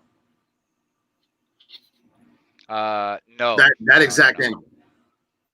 No, because the paper he was contributing to, he was working with Brian Fry. Okay, yeah, because this animal was sold like in 2000 or 2001, and like nobody knows where it went or who it went. We don't remember who it went to or anything. So yeah. Still alive. Yeah, no, they're super cool animals, man. But it's interesting to me because I know that in captivity, working with the labs and working with Nate in particular the last few years, that the M toxins venom lab. That's what the M stands for, Micrurus. On paper, it's Micrurus toxins venom labs. Really? So, yeah, that's what the M stands for. That's primary for a while. Huh? What's that, Woody? I said that was primarily what he worked with for a while. Yeah. Well, that's what he got started because that's been like his, that's what he got started with because that was his thing as a kid, right? That was one of his favorite snakes. That's what made him love venomous. So his M stands for Micrurus. It's in Micrurus Toxin Venom Labs. And so in looking at how hard it is to keep a lot of the Micrurus alive, and even the Microroides, even more so. So of the three coral snakes in the U.S., you have the Micrurus fulvius, Micrurus tenor, and then Microroides. God, those are gorgeous. The long-landed coral snake? Yeah, that's the intestinalis. Yeah. That one came out of Malaysia. That thing was iridescent like a rainbow boa. and I probably shouldn't say this, So- but it felt velvety. Nice. So there's the Malaysian coral, and then you have the Malaysian blue coral, which are the last two that we've seen. But yeah, so with Nate, man, like that was his big thing with his coral snakes. But I know, like, you know, with Jack Fasante and all these other guys, that Jack does a really good job at keeping those things alive. Yeah. But I know personally from experience that keeping my cruids alive in captivity is a super difficult thing to do, man. Like they do not do well in captivity. Nope. So They there's die something really from well. Malaysia that does really well. Yeah, they're tough, man. They're tough to keep Yeah, alive. that episode we had with Jack for THP, man, that's probably one of my favorites we've done, probably of all time. Like, and it was Jack awesome to see Fasante? Nate. Yeah, it was awesome to see Nate, you know, name the zoo after him and stuff like that too. You know, he's Dude, that guy's- yeah, so I went up when was it, Woody? November? September, November. I went up to M Toxins. I did the entire floor. So I did the entire hardwood floor in that place. I was Nice. there for like a week. In 3.5 days, I knocked out that entire hardwood floor for Nate. And with Nate, I mean, he's been a good friend for years. But yeah, he had told me at that point. So I've known for months and months that it was going to be the Jack Pasante Venom Lab, in the Venom extraction facility. And I talked to Jack a couple of times since then. So to not say anything was super difficult. Oh, I'm sure. But when they announced it, yeah, dude, when they announced it, man, when Megan finally posted that and announced it, I was super happy because I was like, oh, now I can talk about it. Yeah, I really, Yeah, man, really like, liked that having was, him on, man. It was cool to talk to him, and he's Jack's an amazing guy, dude. Woody, we saw it. We hung out. When's the last time we actually spent time with Jack and his wife? You and me? It was Miami. Yeah, it was Miami last year. That was Miami. Yeah, it was Miami last year. We spent a lot of time with him at Venom Week. Did Jack know? So, it was gonna be yeah, named after him? What's that? Did Jack know it was going to be named after him, or was it a surprise? Oh, dude, he had no clue, bro. He had no clue. Nice. Like, he had no idea. Yeah, we all kept it a secret, man. Everybody knew. It's There was good. like 6 of us that knew. It was me, Nate, Megan, Dakota, and Nate's wife. Like that was it. There was nobody else that knew that that's what it was gonna be called. Let me finish what I was telling you guys about this girl in Texas because it was kind of important. Oh yeah, yeah, yeah. Oh yeah. But this girl, you know, she's naming off all the stuff she's got and everything. And I have this habit of asking people just because I want to know where their head is about this stuff. I said to her, as far as your black and white spitter and your gaboon, where is your antivenom coming from? In other words, who are you telling the physicians to call to get this? Right. And she said, what do you mean? And I said, well, like if you get bit by one of these things, you know, who is your closest antivenom for that specific snake bite? And she goes, I don't know. I don't know. And I'm like, oh my God. And but we hear this a lot from people though. And it's still, I think it's unbelievable. These people got like, you know, pretty decent collections of stuff that, you know, I mean, I wouldn't even keep a cobra personally myself. I just don't think that's something that I'd want to deal with, you know, but Same.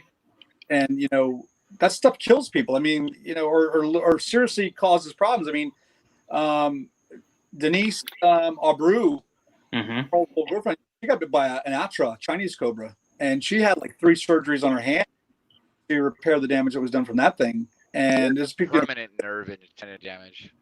from all that, but not just the tissue destruction aspect, but just the fact that, you know, it can kill you neurologically. And it's just to hear people say those kind of things is like, man, you have no clue. You don't know what. We've talked about that in previous episodes. Like, people are so lax about the whole thing. Like, squams is one of the things that drives me crazy. Like, I love Atheris. It's probably one of my favorite genus of snake on the planet, bar none. Nishi are my favorite snakes. They're the coolest. But like, people are buying up squams left and right as like a first venomous, and it makes no sense to me because it's like you get bit. Like, everyone downplays how toxic those things are. And Squams are extremely and unpredictably dangerous animals for sure. Well, I don't know about Nietzsche and I don't know about some of the other ones as far as their venom stuff, but I know that people have been bitten. Like I know Spencer Green told us that there was a bite that they had. Oh, from a girl. It was another woman. I don't remember her name, but she got bit by her squam. I wouldn't say it if I did. And they treated her with Sawscale viper venom, anti-venom. Yeah. Yeah. And that's not even something that's supposed to do the job entirely. That's just something they found that actually helps in some capacity. Right. So I don't know if it works like with those other ones. I have no idea. I would assume maybe Nichii it probably does, or Hispidus might work with Hispidus, but I don't know. It's kind of interesting. There was a guy on the Southeast Hot Herb site that posted a bite that he got from a Nichii, and I don't remember what they did though. Well, that was like 20 years ago. 20 years ago. Forgive me if I'm incorrect, but I guess the reason why they can't do Atheris antivenin is because the host animal rejects it. I don't know nothing about it. Yeah, basically, like I've actually never heard that. Yeah, when they try to put it into a horse or a sheep or whatever, the host rejects it. It does not make antibodies, and then it just kind of festers there, causes some damage, and then it's done. That's from what I was told many moons ago. Wow. Yeah, it's unbelievable because those things are so popular and they're so cheap. Yeah. Well, there was a guy in Europe that got bit on accident. Yeah, I guess he had it in like a little Exoterra, and he got bit on the index finger of his left hand, and he barely had a callus. It was like a little blood blister. And he was like, all right, this sucks. It was an accident. Oh, was that recent? Like a recent thing? And I like, remember that was nuts. 6 months later, he gets bit on purpose and damn near loses his whole hand. Yeah. Oh, what was the guy in Spain who died? Mangshan viper, they said? Yeah, that was a Mangshan. That's crazy. Yeah. Wow. Oh, but they're so tame. They're so docile. Oh yeah. Well, Tom Crutchfield's got one that he said if he didn't know any better, he would free handle because the thing is that damn tame. So yeah, I don't know. Well, there was that bite, and then we actually, I think Kristen Wiley posted a bite from a couple years ago, and then someone else posted another, like in one of the medical websites. There was another bite from one, and I'd have to find them, and I'll have to send them to you, but they were interesting because one of them, it was like a lot of localized damage, but not a whole lot else. Yeah, but that's even person specific, man. Like everybody's gonna react a different way as well. Sure. Like some people die from bee stings and some people don't. I mean, venom is venom. It's proteins and enzymes. Everybody's gonna react differently. There's only one way to find out, and it's the wrong way. Like it's that simple. Like you can't do a crash test for that at an allergy and asthma center. It's not a thing. Not to mention, the bigger you are, the better off you're gonna fare. There's a saying in venomations, body mass is your friend. So the larger you or real estate. Yeah, you're probably going to do a lot better than somebody that's very, very small. Obviously, it makes sense. Really. Fuck off, Brent. No, Chris, just with dead Brent. No, I was going to say real quick, Chris. By the way, the key to keeping cobras in captivity is to leave some poo in there, and that saves you for the future. That's the trick. You're probably right. Actually, yeah, that's funny. I don't know. Yeah, we have monocles and Cape cobras and a couple different types of spitters that are at Carl's place where I used to work there. And oddly enough, the nicest ones we had were the capes.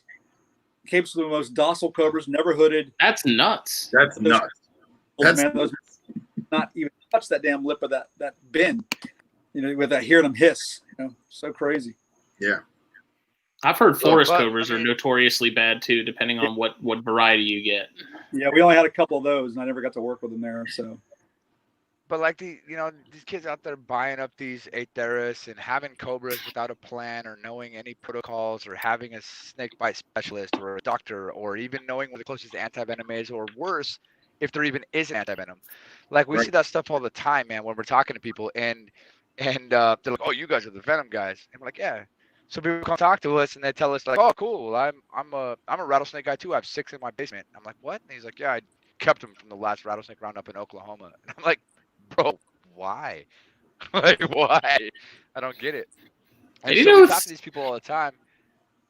But it's one of those things, man. It's like Mike Tyson said it best. Everybody's got a plan until you get punched in the mouth. Yep. And what's funny too is like you have guys like Joe Pittman that offer bite protocols that cost next to nothing. Yeah. And that alone will give you a huge leg up if something went south. Let me tell you something. On a gaboon viper bite about 4 years ago here at a local hospital, we had a guy kept some cobras and kept this little baby gaboon. He got one fang from a gaboon in his finger. He shows up at not the trauma center, but the hospital that's close to the trauma center. The woman physician, I mean, you deal with things. You think about a physician's life. You're dealing with all these different cardiac. You're dealing with, things that, really test your ability to stay calm. Yeah. Because you're on that, cusp of life and death from all these different things. Mm-hmm. You show up with an exotic snake bite. These people do not know anything about that. They start freaking out. Have I not said the same thing, Phil? A million times. Funny. I mean, I showed up. I was a paramedic for almost 30 years at the fire department. But I showed up because Carl was going to be the next person they got antivenin from if they weren't going to use the zoo's expired stuff.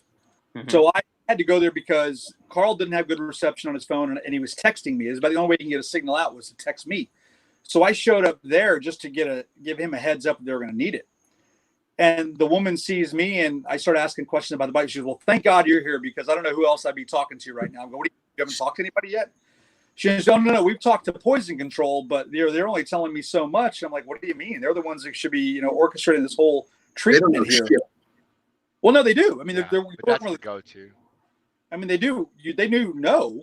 Okay. But the point behind this is that you have other issues too, because my buddy Nick Zukovich, and then somebody else too. I don't know who the person was, but they had poison control, not in Florida, but somewhere else, taking care of their bite. This guy got bit by a, oh God, what did he get bit by? Oh, he got bit by a black and white spitter, Thai, Siamensis. So he got bit by that snake, and either poison control, and I want to say it was poison control. I don't think it was the zoo. Poison control told the person to get the antivenin, or that was getting the antivenin, to get the Cymer, the African antivenin polyvalent stuff, to treat him with. And that does not work. But yet they gave him. You're saying Cymer doesn't work on a gaboon? No, the Siamensis bite. Oh, the Siamensis. I'm sorry. I'm twisting this. Sorry. Yeah, no, a lot of animals here. Sorry. That's an African polyvalent and not in Malaysia or Indonesia. Yeah, this guy got bit by this snake where's Nick lives in Philadelphia or somewhere in Pennsylvania, right near the New York border somewhere. But he was seen in an ER. The toxicologist from poison control talked to whoever it was to get the antivenin into getting the Cymer. And I think I'm pretty sure it was the toxicologist, and it was not a mistake. It was the toxicologist telling them to get the Cymer to treat it. But I don't know if they have. I'm pretty sure they had Thai Red Cross antivenin somewhere else they could have got for him. It's not like it's that uncommon of an antivenin in that, especially that area. Right. So they gave him one vial of that stuff, and I guess it's not that bad because they gave him one vial of Samar. Yeah, and it didn't really. Nothing else happened. He ended up being fine, but I really think it was just because he didn't have such a bad bite. He wasn't having a whole lot of really bad symptoms to begin with. So, but it just goes to show you, and I think Brent and I talked about another one. I won't bring up the name, but there was an issue there with someone getting a toxicologist from poison control that was, I think, giving bad information or maybe gave information that they thought was the right information because of the information that they were getting from the other side. I don't know. Well, they heard Cobra and they gave Cymer because it's an elapid polyal antivenin. Yeah, but it's so important for you as a keeper to walk in to an ER to tell them this stuff, or at least to have your family members or a sheet of paper like a bite protocol to say do, because I guess there's an issue. Miami-Dade antivenin 1 or Venom 1 had a call 12 years ago or whatever it was. A woman got bit, and it's probably more than that. It's probably more like 20 years ago. A woman got bit by a yellow snake in a guy's house. She went home with him the night before. He left her to get a cab. She saw the snake in a cage. The top was off it. She reached over to put the top on. The snake bit her in the finger. She had no idea what the snake was. But from the symptoms that she was having and everything like that, she described, the antivenin group was able to kind of figure out what it was. And they sent a cop back to this guy's house who identified the snake as being a monocle, an albino monocle, which they kind of figured out already. But again, shit happens. You just never know. Is he there? And to be fair, man, monocles are like can't flip it though. Henry, what's up there? I can't flip the damn camera. Okay. Why? Are you on your phone? This is on the phone, dude. Just It's because the screen is. Oh no, I got it. Hold on. I got this. so I got Mike, this. You gotta. Jesus. There you go. There he is. Like There he is. Christmas times There with he grandma. is. What's up there? Oh Henry? shit! Now it lost me. Hold on. But now you gotta flip it this way too. Yeah, turn the This phone. way. There he is. Yeah, Oh, that's much better. Well, there we are. Yeah. Full size Henry. I like. Well, full so you know size you don't want full size Henry. Dude, you missed the Calliope's talk. You I missed sort of heard it. I sort of heard it. I got a guy that just got bit not that long ago. A friend of mine. by what? He's I have a friend of mine that just got bit by one about a month or two ago Oh, okay. in Indonesia in Jambi, and he was packing it up to send to somebody, and whack, the thing went nuts. The one thing I know, a couple of people that keep them, and the one thing that they all say is that they're very calm, they're very docile until they're not. And then they go, they're like a Taipan on Adderall. Believe it or not. But yeah, he got bit, and he's still suffering some stuff. I mean, his thing was like he had paralysis. He had just severe pain at the bite, and just all his nerves shooting off at once. It was just pain everywhere, and it was horrible. He wrote it out without antivenom, like most people seem to do, and he still suffers. Pains and inflammation, like sudden ghost pains and inflammation in his hand where he got bit, like a month after. And this is a Calliope's bivirgatus? Yep. Yes, you have to be intubated. He had to be intubated. Yep. Yeah. And I mean, but again, it was no antivenom. So I hate to say this, but I got to question that whole most venomous snake in the entire universe thing, because it's just too many people survive from it without anything. I wonder how many people. I wonder how many people will survive an inland taipan bite without anything. It's just. I mean, a lot of. That action alone. Woody, you got to be closer. We can't hear you. You got to be closer. Better. Yeah. Now, say you think about it. I mean, it's not a good bite. No. It's for what it does. What is it, like an ice cream truck? What's going on over there? Henry, what's going on, man? What's that? What's all that crazy background noise? Well, it's grandfather clock, but it's also the dogs and all assorted other creatures of my woodland house. It's probably picking up his mic too on the mic. Yeah, I'm unprepared, man. I don't have headsets. I don't have anything. No, you're good. It just sounded like an ice cream truck full of dogs, and that was weird. Well, it is an ice cream truck full of dogs, basically.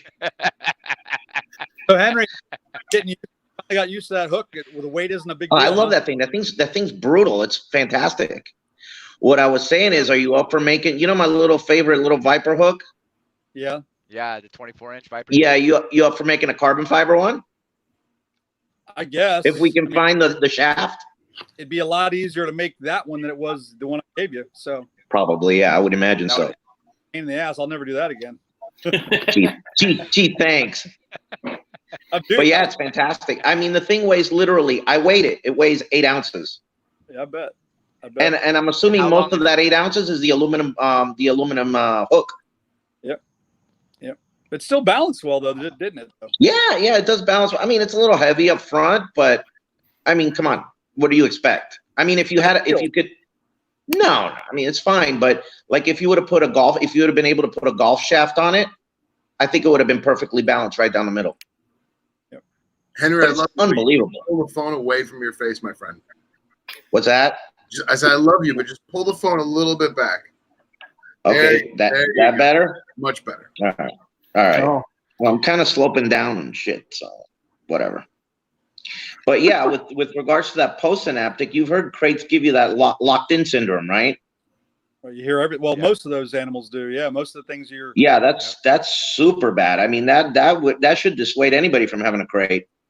Yeah, well, that's what's his face. What the hell's his name? The guy that got bit by the taipan, Lawrence Van Sertima, talks about how I could hear everybody talking around him about all the stuff going on with him, and I thought he was going to die the whole deal, and so. Yeah, it's not a good thing. 9/11, right? Yeah. Yeah. That was a 9/11 bite. There was 2 bites that day. There was his bite and the bite that killed Joe Slowinski. Yeah, that's right. I forgot that happened. And that was in Myanmar. He got bit by a crate in Myanmar. Damn. Yeah, that's sad, man, because that could have been so easily prevented. Yeah. Yeah, that's terrible. Joe, what a good guy. Amazing herpetologist. So, well, hey, dude, you know what? I'm going to cut out of here because I'm going to finish up my stuff here and go to bed. Yeah, I got to go too. Katie's giving me the wonderful. Yeah, me too, actually. I mean, really enjoyed it. And Henry, I'm sorry. Just to be clear. But it's late. Sorry, buddy. Yeah, no, that's fine. We'll talk. We'll try to get this thing together. Yeah, for sure. Let me know. Let me know what you want to do. Okay, cool. All right, guys. Bye, guys. Nice talk. Take care. Justin, you didn't seriously